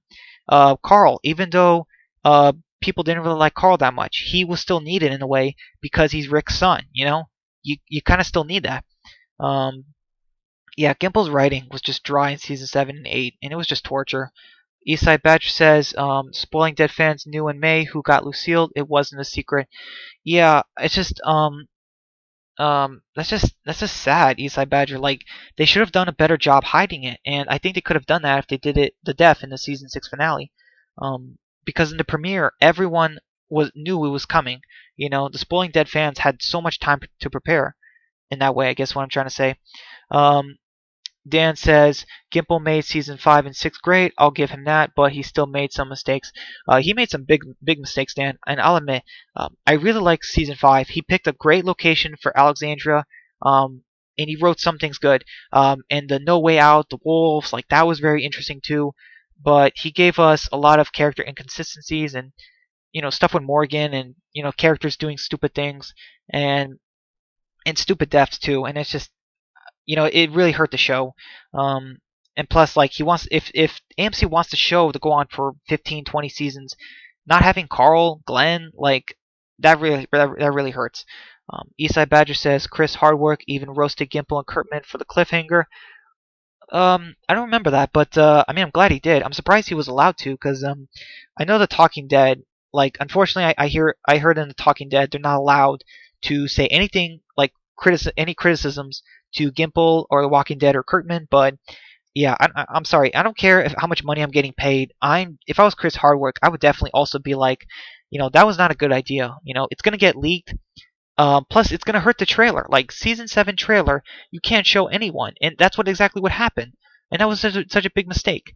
If we got to see the death in the season 6 finale, then we could have seen everyone else in the trailer. We could have got an awesome season 7 trailer, but we didn't. Season 7 trailer was one of the worst, if not second worst trailer in the entire series of the show. And that's sad because it was the trailer to show us Negan. Um, yeah. Eastside Badger says Gimple should have been replaced after season 7. Um, yeah, I mean I agree, Eastside Badger. I mean, or at least like they should have given him like a major like talking to and been like, that cliffhanger was a big mistake. Um, I mean, just I don't know why they did that. Dan says definitely. Then Carl would still be alive, especially. Yeah, I wish Carl was alive because he has that Rick connection back in season 1 and 2 and so on. And now it's not going to work the same way with Judith because she was 3 years old when Rick disappeared. She's not really going to remember him. So I don't know how they're going to do it. Um, you know, I just don't know. Plus, Judith, she didn't get to see everything that Rick's group went through. Carl did, though. That's why he had to survive. But I just don't know. Um, Thank you for the comment, Dan. Epic Zombie Killer says the thing is the changes from the comic were great in the early seasons, but they got super bad in later seasons. Yeah, I mean, I'm trying to think of some changes. Like introducing Daryl and Merle are like great changes from the comic to the show. Like that's fine. But when you decide to introduce a hospital storyline in like for the first half of season 5, and you drag it out and then you build up Beth as a character and then just kill her off, like what was the point of that? You know, like certain changes in the comic. I mean, if you guys want to talk about that for the rest of the stream, like we can talk about the good changes from the show and the bad changes from the show, because there were definitely both. We can probably talk about a lot of them, but yeah. Um, let's see. Eastside Badger says not on Talking Dead. It was on a Comedy Central show. They were all on. Oh, okay. Well, that makes sense, Eastside Badger, because unfortunately I know Chris Hardwick is on Talking Dead. He's under contract or something. I don't know. It's like it's not right. Like I get that if you're in a job, you can't criticize your business, but you have to be honest too, and you can't just lie. Like there should be some rules against that. And AMC should. I'm sorry, but whoever did that contract should be ashamed of themselves because like we should have the freedom of speech too. In a way. Um, let's see. Dan says Chris should say something about fear at this point. I know he can't, but at this point, I want to know what he really thinks. LOL. Yeah, I do too, Dan. And like I said, whoever is making these contracts, that say like you cannot say anything or we'll replace you or whatever, they should be ashamed of themselves because they're writing a horrible show and they want someone to lie and false advertise their business or their show, and that's just a mistake. And even with fans, like fans who come on Talking Dead or whatever, they don't get to say anything about the show. I never see them have a complaint. We never get that. And every time someone asks a good question, they always say you have to wait and see. Like wait and see what? If the show's gonna be good again? Eastside Badger says, I wish Carl was alive, but a different actor. Chandler Riggs wasn't a great actor for that role. Yeah, I agree, Eastside Badger. Like I said before in streams, I would have had Chandler Riggs as Carl for the rest of season 8 and a little bit in season 9, and then I would have recasted Carl with an actor who looked a lot like Chandler did when he was younger. So I know that Chandler, he doesn't have an older brother in real life, I don't think. But in real life there are people who look very similar to others. So I would just get a slightly older, actually a good amount older actor for Chandler, and just tell him like you're gonna be the next Carl. And if you're gonna stay on the show, you need to be okay with how we write the character and stay on the show. Do a good job and don't leave because we need you as a character. Like recasting Carl is a very important decision, and you need to get the right actor. So after Rick, I mean, I just think about like if Carl saw Rick explode in this season 9, episode 5, like, and then we would see Carl, and then we would see the time skip, and then obviously Carl is recasted, and we would get the scene where Carl says, you know, like when Magna and her group ask him who he is, he puts the hat, and he even has the eye patch, and he says Carl Grimes. Like that would have been so much better than the Judith version. It just would have been, but I still like what we got. But like I said, it could have been better. Um, yeah, I mean everyone would have been even more shocked with that. I think. Dan says he was decent at best. Yeah, yeah, Dan, I agree. It's just that with a great show, a quality show like The Walking Dead, decent is just not enough. Um, Even the actress, sorry, for Denise, she was decent, but she was not a great actress. I guess what I'm trying to say. Um, I mean, maybe she's a great actress, but from what I saw, she just wasn't. So, I mean, I think they didn't do the right casting for Denise, honestly. I just don't think the actress was right for her. But yeah, I mean, I think Carl Chandler Riggs did a decent job with Carl, but we definitely needed someone better. And we were so close. We were so close to getting a better Carl. Like if Gimple just kept Carl around for just a little bit longer and recasted, Carl Chandler, um, you know what I mean? If they recasted Carl with a different actor, it would have just been so great. Epic Zombie Killer says Dixon Bros, great changes. Carl's death, terrible change. Yeah, I agree. Epic Zombie Killer. Like when you want the show to be, if you have to change the show, think about how the fans will react to the change. If you're introducing characters that were in the comic and make them awesome, fans will like it. But if you take a character who is supposed to be Rick's only child in the story, and kill him off, fans are going to be pissed. I mean, did they not think about that? Eastside Badger says Chandler spent too much time at Auburn football games in the fall. LOL. Yeah, I mean, I get it. Chandler, he has his life, and like I still feel like they should have kept him on for just a little bit longer, like less than a season, more, and then they could have recasted him, and then Chandler would have had all the free time, and plus too, they could have had a flashback because in let's see in season 9 episode 14 Scars, they could have had Carl played by Chandler during the flashback episode where Jocelyn like kidnapped Judith, and then you could have Carl and Michonne together with Daryl getting back Judith. Like you could have had Chandler take a bit of a break and then come back for like one final moment, and yeah, maybe even Carl could have gotten an X scar. I mean, who knows?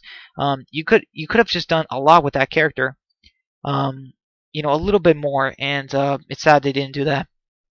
Man, I just think back, and man, it was such a mistake. Dan says, true. Even Judith is a better casting.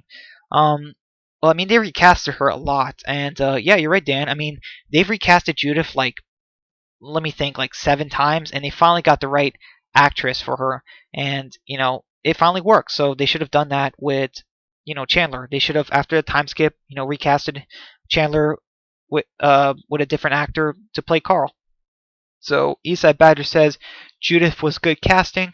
Yeah, I agree. I'm just worried how Kaylee Flemings is gonna like not stay on the show, but like how are they gonna fix her aging issue? Because Kaylee Flemings, she's gonna age so fast, just like Carl did, Chandler Riggs. So they need to fix that, like because if they don't do like a year passes by in the story every single season, then Judith is gonna be 10 years old, but she's gonna look like she's 14, just like what happened with Carl.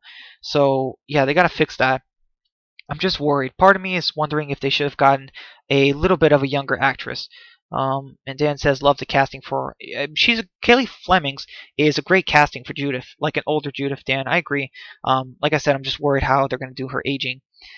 Dan says, hopefully, if RJ goes through a time skip, they will get a good actor. Yeah, I agree, Dan. They if there's a time skip, they gotta also worry about RJ too because RJ is like 5 or 6 now, and they they gotta focus on what they're gonna do if the actor ages too fast, just like Kaylee Flemings. DeRosa says, I heard they gave her a huge contract. Yeah, I heard that too, DeRosa. I'm not worried that they're gonna kill off Judith.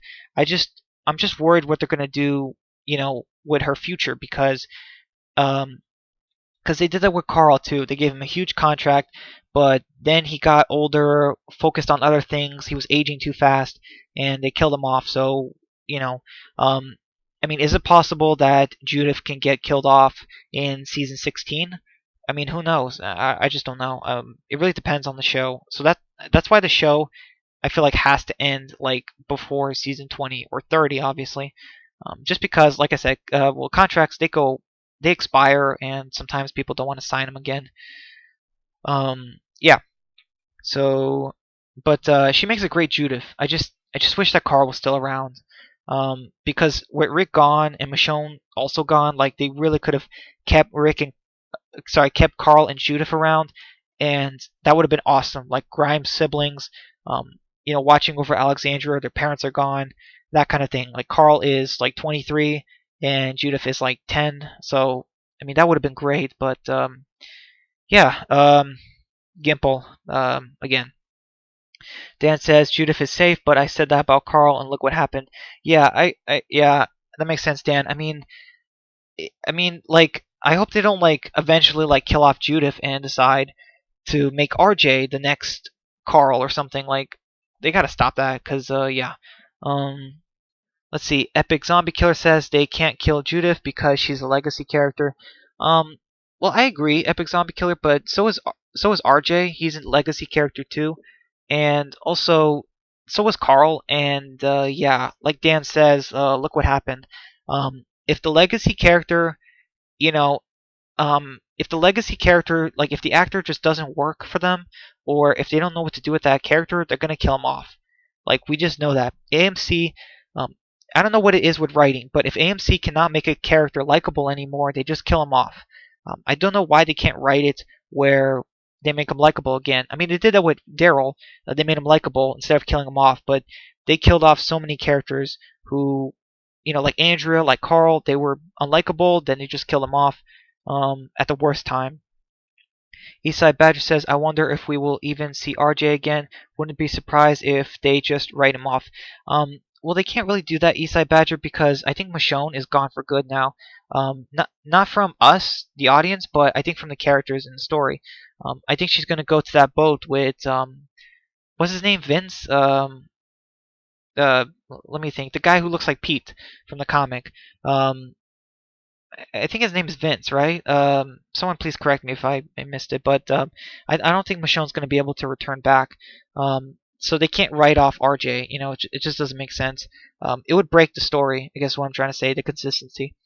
Dan says they better keep RJ because that would be ridiculous if they just make him fade into the background. Yeah, I agree, Dan. I mean, they've done that with so many characters like Mikey from Alexandria and a lot of minor characters from the kingdom, from the hilltop. um I mean, like Eduardo, Cal. Oh, Epic Zombie Killer says Virgil. Yeah, thank you, Epic Zombie Killer. Sorry, I don't know why I said Vince, but yeah, Virgil. I don't know why they made that change. Why couldn't they name him Pete, just like in the comic? That was weird, but yeah, I agree, Dan. They can't make RJ fade in the background because they've done it with so many characters before, by obviously Scott Gimple, so it would just be a big mistake if Angela King did that with characters. Eastside Badger says, no, oh, I guess you mean how bad Chandler was for AMC and Gimple to greenlight his death. Um, I mean, he was upset, right? His dad was upset. I mean, Gimple said you're going to be on the show for 3 more years, I think, and then he fires him like before his 18th birthday, and I think it's because they would have to pay him more. And I don't get why Scott Gimple did not decide to tell Chandler, like, in season 9 sometime you're going to be recasted. We're going to do a time skip and you're going to be recasted. Well, Carl's going to be recasted and you're going to be replaced. It could have. I mean, Chandler would have had a much better warning. And Gimple could still say, like, listen, Renat, this is not goodbye forever. Like, we might still, have you in a flashback or something. But yeah, Dan says, I think Carl getting killed off the show gave Andrew Lincoln even more reason to just leave. I definitely agree too, Dan. I definitely think that Andrew Lincoln wanted to see his family. Also, he was getting tired, but also what happened with Carl Chandler Riggs, that definitely was a big part of it because, I mean, killing him off was just disrespectful in that way. I don't get it. Like if someone says Gimple was in a corner, I just can't really believe it because he's a showrunner. He has so much say. and he's in charge of the budget, and I don't know if Gimple thought he has to cut Chandler out of the budget, but that was such a big mistake. He could have cut off, you know, anyone else from the budget. Really, at least he could have tried. But I don't know. I mean, we didn't really need Oceanside or the garbage people. Like, there was just so many things they could have cut off from the show if it was a budget issue, and if it was because Chandler Riggs was not a good enough actor. Carl doesn't do much in the second half of season 8 if he was alive, because in the comic he's there at the hilltop. He kills some saviors, a few saviors, and that's it. And he tells Rick that they should have killed Negan. That's it. There's very little that Carl had left in season 8, but season 9, you could have done so much more with Carl, and then you could have recasted him. um yeah, I think so too, Dan. I definitely think Andrew Lincoln had 3 main reasons for leaving, and Carl dying was one of them. Epic Zombie Killer says, actually, the Walking Dead wiki states Mikey died in season 8 when the Saviors destroyed Alexandria. Yeah, I know Epic Zombie Killer, but the thing is, Scott Gimple and the other writers forgot to bring the actor back during season 6 filming. And not just that, but Mikey didn't even appear at the end of season 5, so they somehow forgot the actor. And I know it says that he died in season 8, but Mikey is nowhere to be seen in season 6, 7, and 8 at all before the bombing. So there's no way he was in those seasons and we just never saw him. I will not believe that. I'm sorry, I can't. And you say that's what I was saying. He watched Chandler grow up from a child to be a strong teen. I don't blame him. Yeah, I think that Chandler being fired like that is one of the 3 main reasons why why Andrew Lincoln decided to leave. And that's why they should have kept Chandler on longer, because they could have brought him back for the Scars episode with Michonne and Judith and Daryl, and he could have went with them to get back Judith after Jocelyn kidnaps her. They could have done that, and that they could have said something like, "This is Chandler's last, filming or last episode." They could have just done something, and I just don't understand why they didn't. It was such a big mistake. Um, I mean, there's something about the actor for Carl, that nostalgia for the character and the actor. Eastside Badger says definitely didn't need Oceanside or the garbage people. Yeah, I agree, Eastside Badger. And also, I heard the budget was such a problem in season 7 and 8, and that's why I think you know Scott Gimple was introducing too many communities at once, and he didn't have enough budget. And he should have maybe combined season 7 and 8, like I've suggested before, and not done too much at once. I think he was doing just too much at once. I mean, we got so many bottle episodes, and it wasn't done right. But I agree. Dan says, yeah, the Carl age thing was a big problem. Yeah, it really was, Dan. I mean, Carl is 12 in season 1, and then he's 14 when he dies in season 8. But obviously, the actor is pretty much 18 in that scene. So that was a big problem, and I don't understand why Gimple couldn't have fixed that. Maybe it was the hair. Maybe it was Carl's long hair, and that's also why I think they should have combined season 7 and season 8. Because Carl, yeah, he looked really old in season 7, but it was not as bad as season 8. He was starting to get a facial hair, I guess what I'm trying to say, and that was a mistake. It was it just takes you out of the experience when you see that Carl's supposed to be 14, but he looks 18. Um, the way he grows up, it's just too fast. Dan says, especially the garbage people, they were just so weird. LOL. Yeah, Dan, my brother, I mean, he just didn't understand it. Why were these characters introduced? What was the point of them? Did they eat garbage? Did they sleep in the garbage? My brother always asked me that, and I kept thinking of that too. I just don't understand why. And some might say, well, it was to set up the helicopter stuff, but couldn't they have done that in a better way? Couldn't they have done that in a different way than garbage people? And also, Andrew Lincoln might have still stayed longer if Chandler Riggs wasn't fired and Carl didn't die. Let's see. You say season 8 Carl was hilarious with how old he was. LOL. Yeah, I mean, he was 18 and he was as tall as Rick.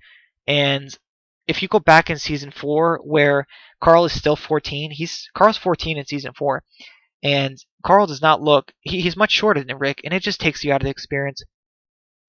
Epic Zombie Killer says if Angela King was showrunner for season 7 and 8, they would have been better than what Gimple did. Also, Angela King wouldn't have killed Carl. Well, I hope so. Epic Zombie Killer.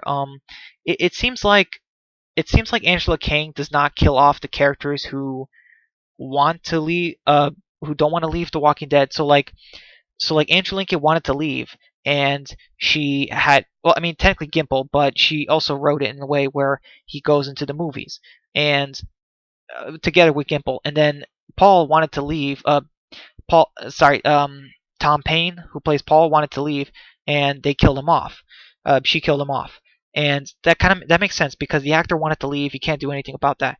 Um, but like as far as like Carl, like I don't know about the actress for Tara, but Alana Masterson, but it was definitely the right time.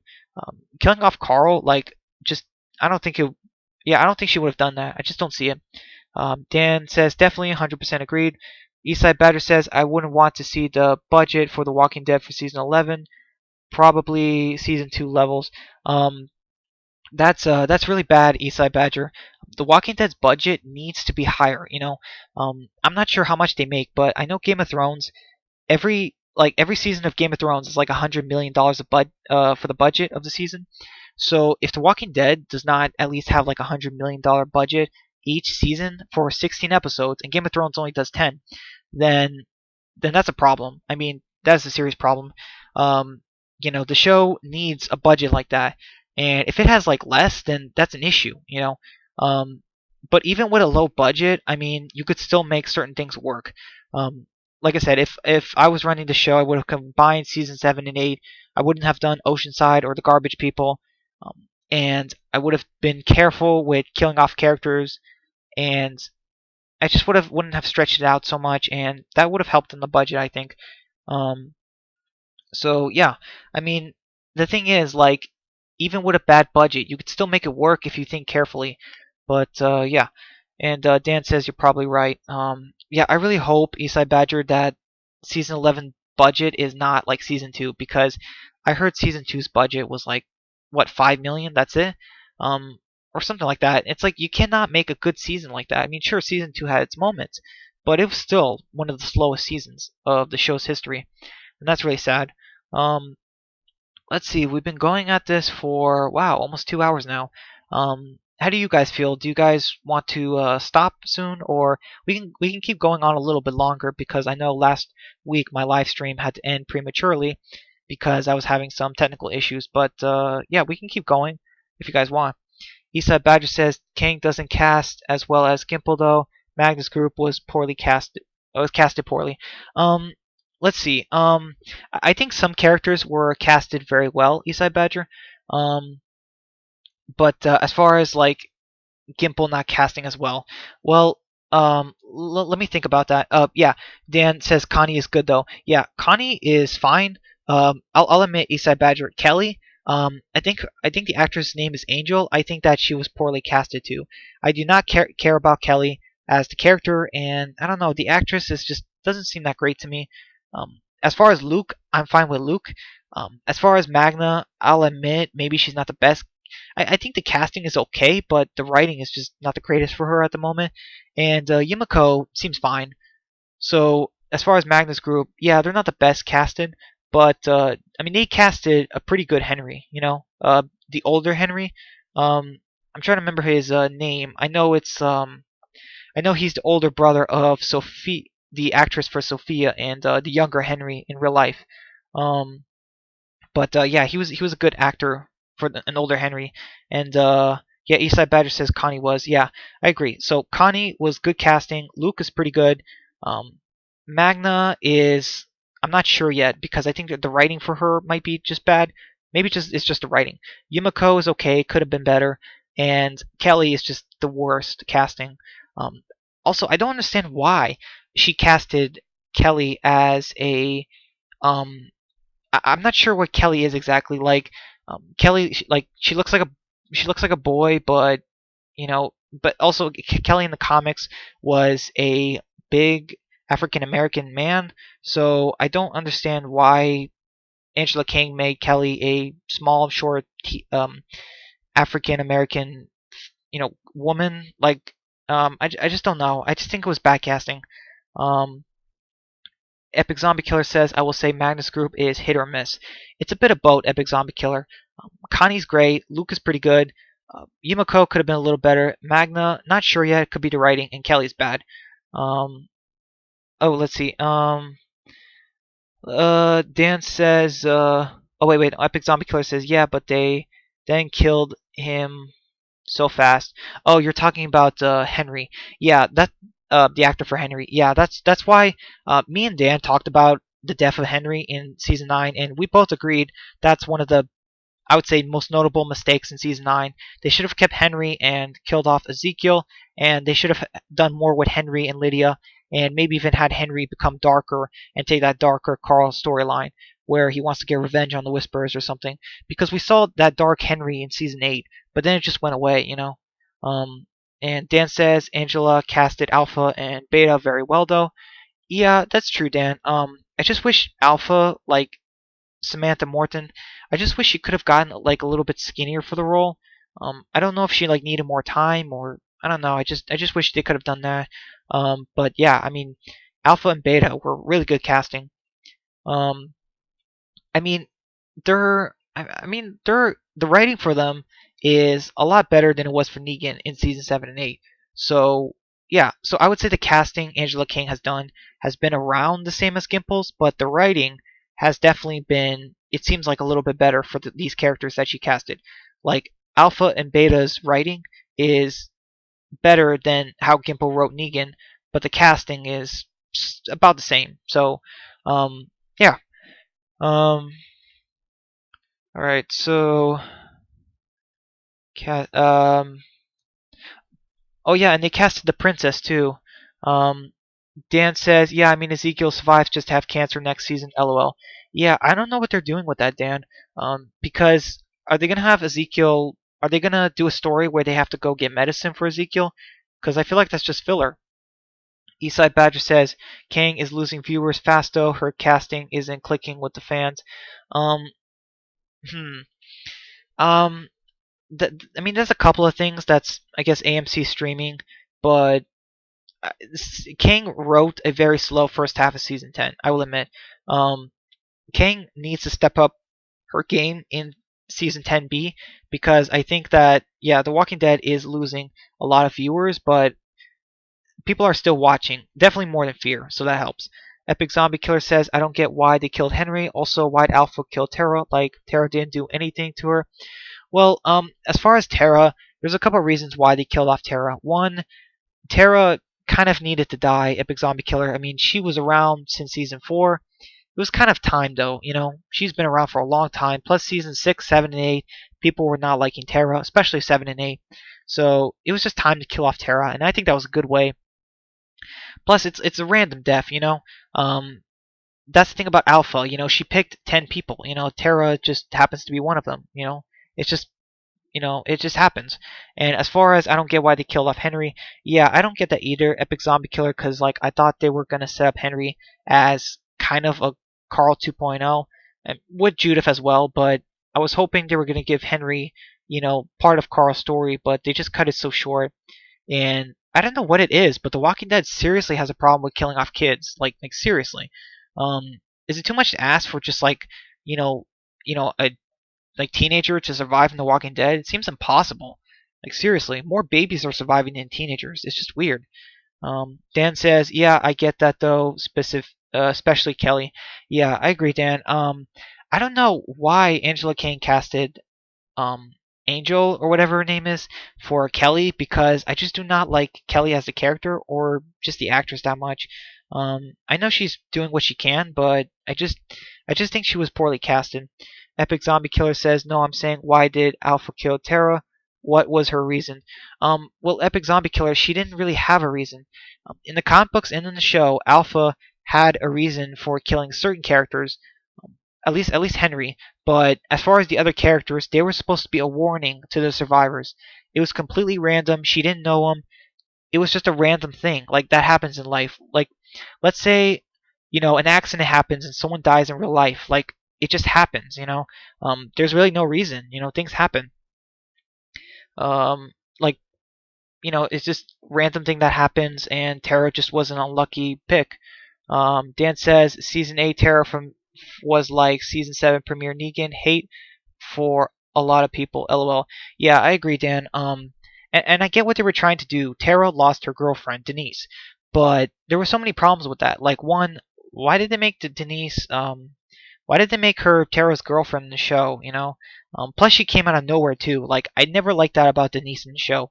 Um, we saw all of season 5, and there was no mention of Denise or no sight of her. And then season 6 hits, and then there's Denise. And it was like, well, where was she when Rick's group came to Alexandria? Where was she when Rick, all the fighting, the death of Pete, where was she for all that? So it just doesn't make sense. And we didn't connect with Denise that much, so I didn't really care about Tara's motivation. When Maggie wanted to kill Negan, I was with her because I cared about Glenn. I wasn't with Tara when she wanted to kill Dwight for killing Denise because I didn't care. Tara. It wasn't just Tara the character that I didn't connect with. It was also Denise. Um, Eastside Badger says Kelly is poorly casted and her character is just blah. Same with Magna and Yumiko. I definitely don't like what they're doing with Magna. She is just not interesting. They definitely did a better job. Kirkman did a better job with Magna in the comics, where he wrote her where she's helpful but she's suspicious. But instead they make her, super cautious, untrusting, and that doesn't make sense. And Yumiko, I don't know why. They chose that actress for Yumiko. Um, I mean, she's all right, but I feel like I don't know. Like I feel like we could have gotten a younger Yumiko. Because Yumiko in the comics is like in her 20s, but this one is in her 40s. So I don't know. It's just something I just thought of. Um, Epic Zombie Killer is says my opinion. TV Denise, her death was forced. Like she was giving speeches out of nowhere. Yeah, I agree. Epic Zombie Killer. That was so forced. And plus, she only did it. She got a orange soda can. Like that was it. She didn't get medicine for the group. She didn't almost die for that. She almost died to get a soda can and say, and she was making it sound like some risks are worth taking, but that was not a risk worth taking. It just doesn't make sense. She's not that type of character. She shouldn't be giving a speech to Daryl and Rosita because they know better than her. They're tougher than her, and they're not going to get killed like she did. Dan says season 5, episode 12 to 16, nothing. Then 602. Oh, hi Denise, was there all along? LOL. Yeah, I agree, Dan. I mean, they did that with Carter too, where he showed up in the premiere of season 6 and then died in the same episode. I hate in The Walking Dead when they do that, when they introduce a character and that just comes out of nowhere. Like where was Denise and Carter where when Rick and them came to Alexandria, or the party they had in Alexandria, all of that stuff, um, just was never there. I just hate that. Like that's also why Scott Gimple messed up in season 5 to 6. He should have casted Denise. Denise was one of the first people in Alexandria in the comic.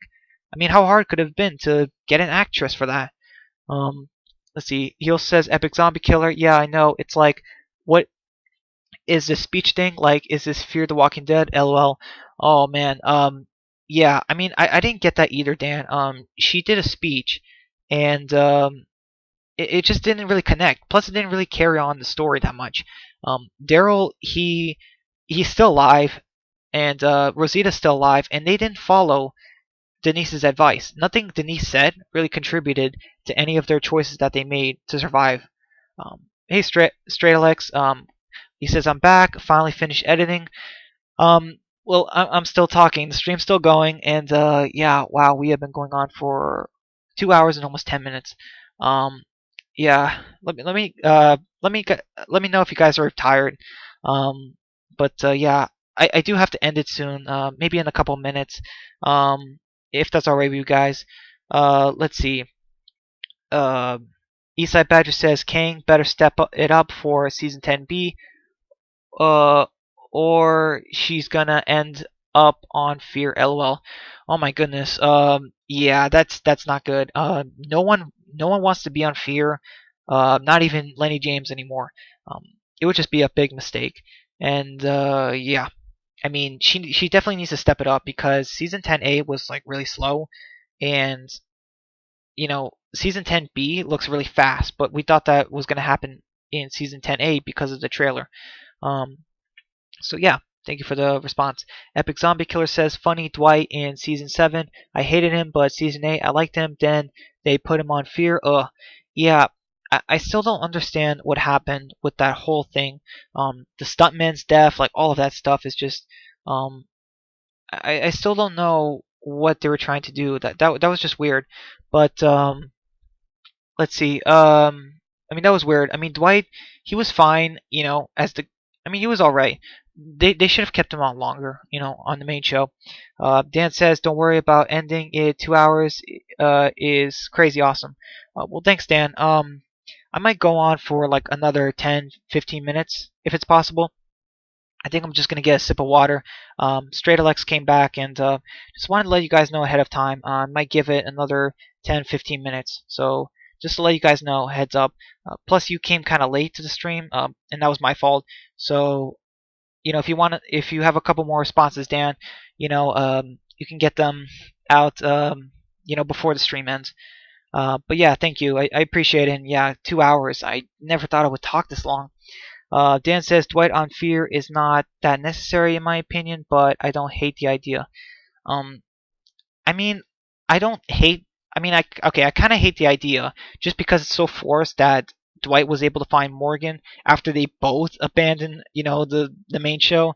But as far as like, well, it's unrealistic, but also like I hate what they're doing with Dwight. Dwight is sure he's supposed to be this redemption character, but he's also supposed to be protecting people, and he doesn't do that. They dumbed down Dwight's character big time. He's supposed to be smart, and he's not smart anymore. It just doesn't feel like that. Eastside Badger says he betrayed Negan, traitor. Um, well, yeah, I mean that's kind of true, but to be fair, Negan wasn't really making it easy. Um, season 7 and 8, Negan he was just terrible. I mean, I would betray him. I mean, he was very inconsistent, and like I just don't know. I would have betrayed him honestly. Um, yeah, I don't blame Dwight for betraying him.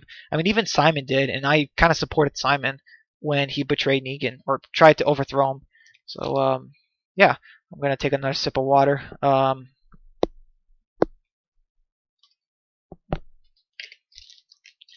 Yeah, I mean, let's see. Oh, Stratelux says, "Are you using Streamlabs to stream?" Yes, I am. I am Stratelux. I am using Streamlabs, and it's pretty good. I'll admit it has its hiccups, but I use that to stream, and yeah. Eastside Badger says, "Love me some Negan." Well, I did not love Negan in season 7 and 8, but I did a little bit in 6.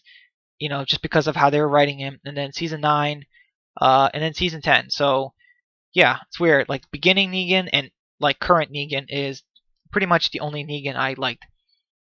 Dan says Negan needs to see Dwight again though. That needs to happen, but because of time skips, that probably won't happen.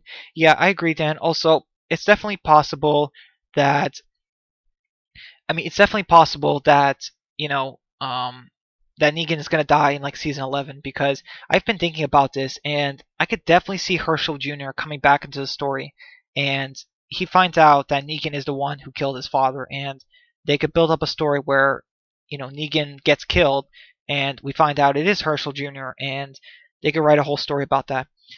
Straight Alex says, "Sorry, I don't have any Walking Dead questions. LOL."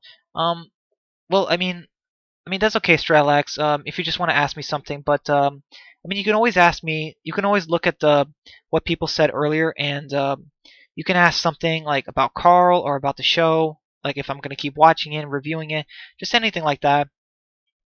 Epic Zombie Killer says, "I wonder how the apocalypse started in The Walking Dead." Yeah, I wonder that too, Epic Zombie Killer, because for the longest time I believed that something happened in the CDC in the world of The Walking Dead where they had like at the early stage of the virus, but it got out and it became airborne and something like that. But then Jackie in season 1 also said like, could it be the wrath of God? We don't know, and in a way, that's why I like The Walking Dead, just because we don't know what started the apocalypse. All that matters is surviving it. So that's one reason I like it. Eastside Badger says Dwight needs some time with Lucille. I mean, when Negan found out that he was a traitor, I definitely was like, okay, Negan, are you gonna Lucille Dwight now or what? And Negan didn't do it, and that's I just like banged my head against the table because I'm like what kind of villain is this? Like, don't get me wrong, like I didn't want Dwight to die, but you have Negan finding out he's a traitor. I mean, Negan burned their only doctor, for very little, and Dwight betrayed them, and he's not going to kill him. Like, it's inconsistent writing. It is just very inconsistent because you have Negan who he does the kill when it comes to a minor character, but when it comes to a bit of a bigger character, he doesn't do it. Um, Eastside Badger says Herschel Jr. would face the same fate as Glenn. Negan is an alpha. Well, I mean, the thing is, Eastside Badger is a lot of things can happen. One, Negan is not going to kill Herschel Jr. like he did Glenn. He would not see Herschel Jr. as threatening, and he also doesn't have Lucille. He would not try to hurt him.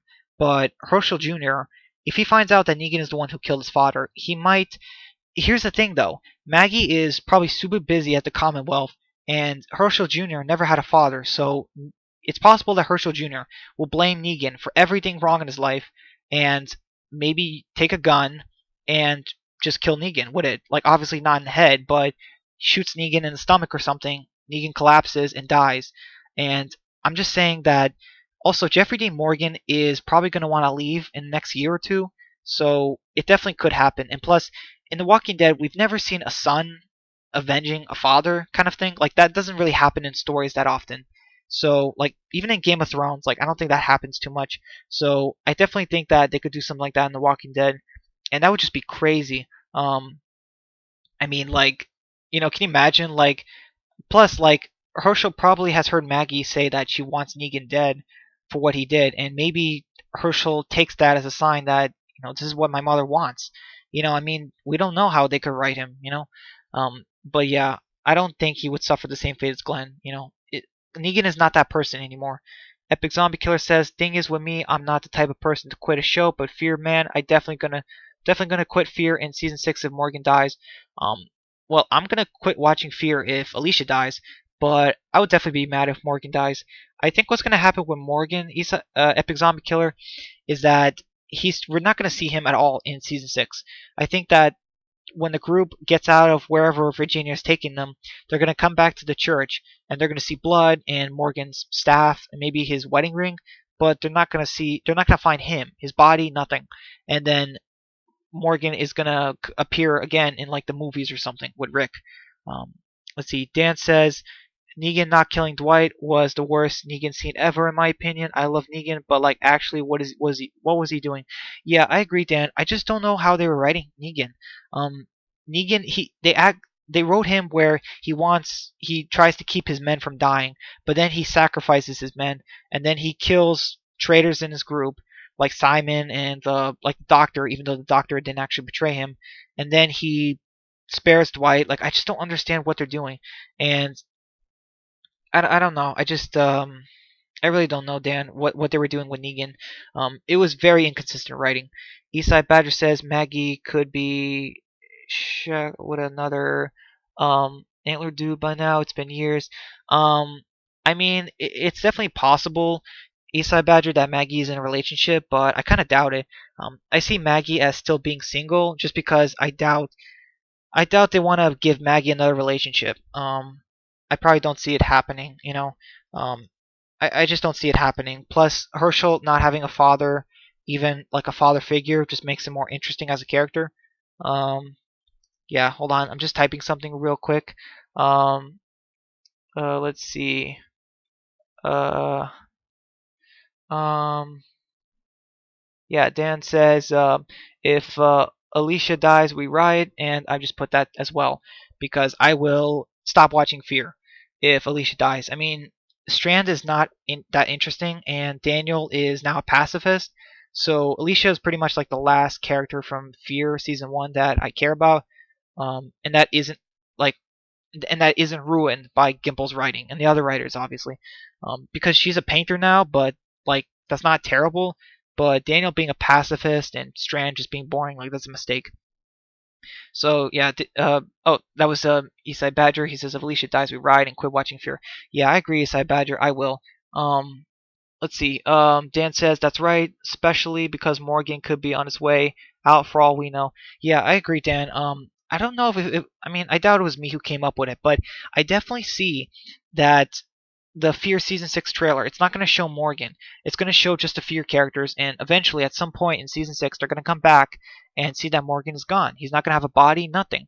He's going to be completely gone, and they're going to wonder where he is. And he's not like, could he be a walker, or could he still be alive, and they're going to bring him back in the Rick movies. I definitely see that because Lenny James said he wanted to leave, but I guess AMC is thinking, well, we got to bring Morgan in the movies because we have no choice. So basically, we're going to get Rick, Michonne, and Morgan in the movies with Jadis and maybe Heath as well.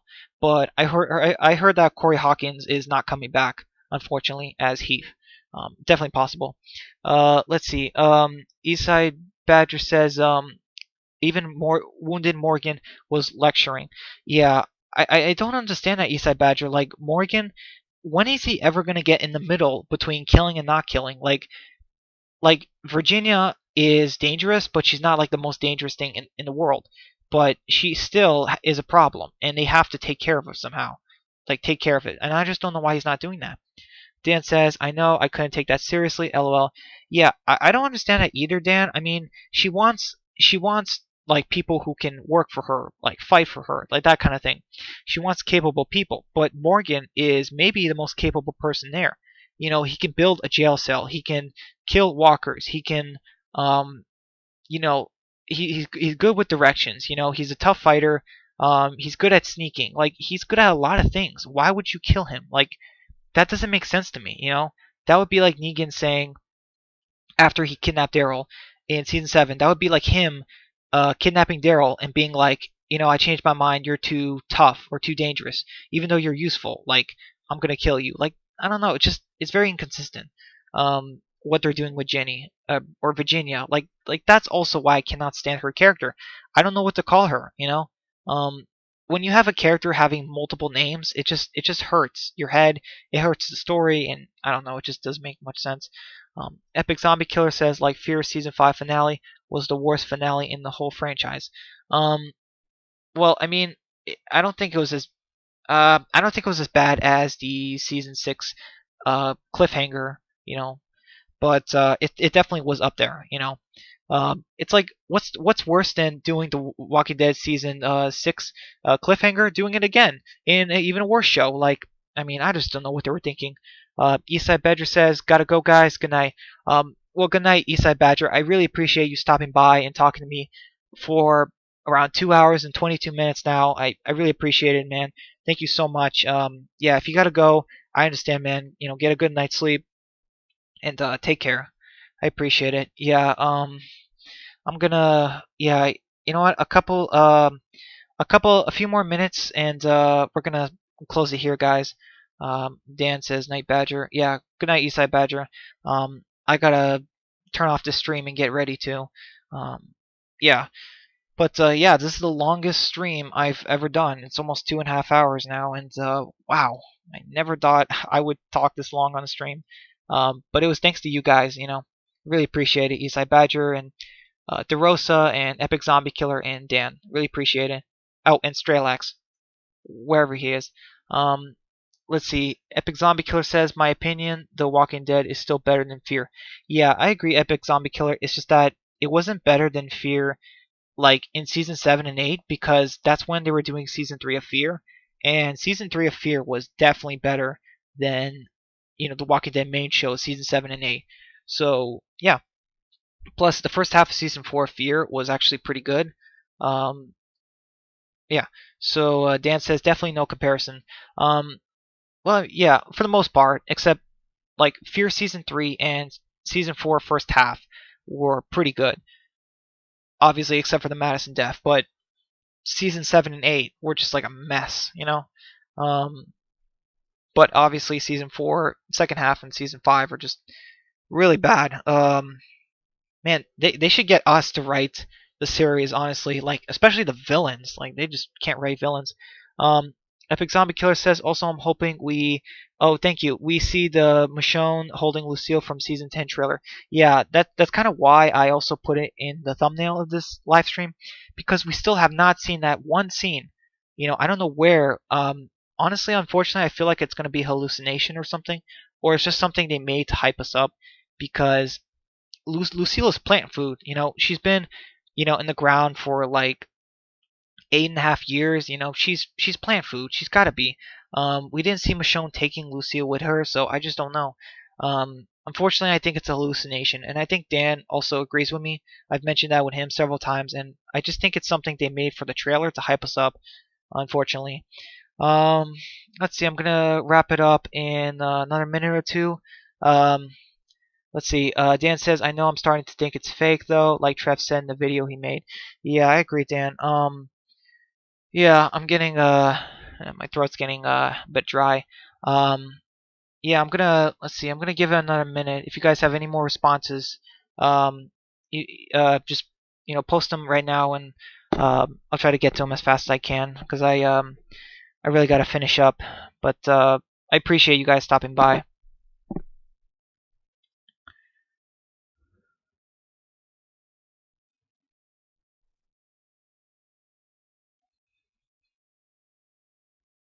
Let's see.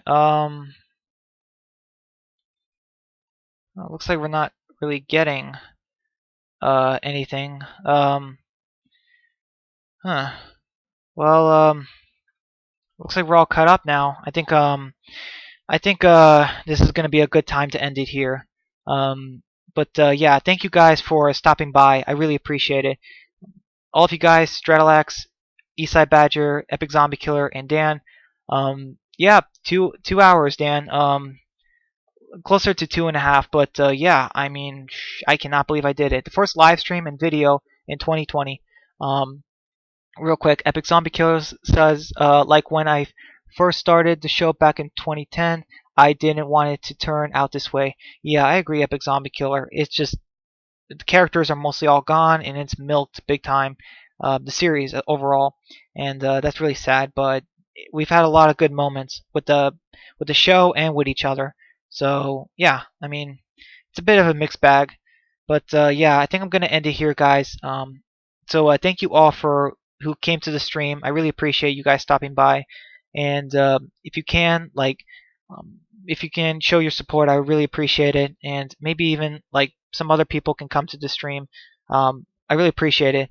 And if you like the stream, please, after I post this, please comment if you can.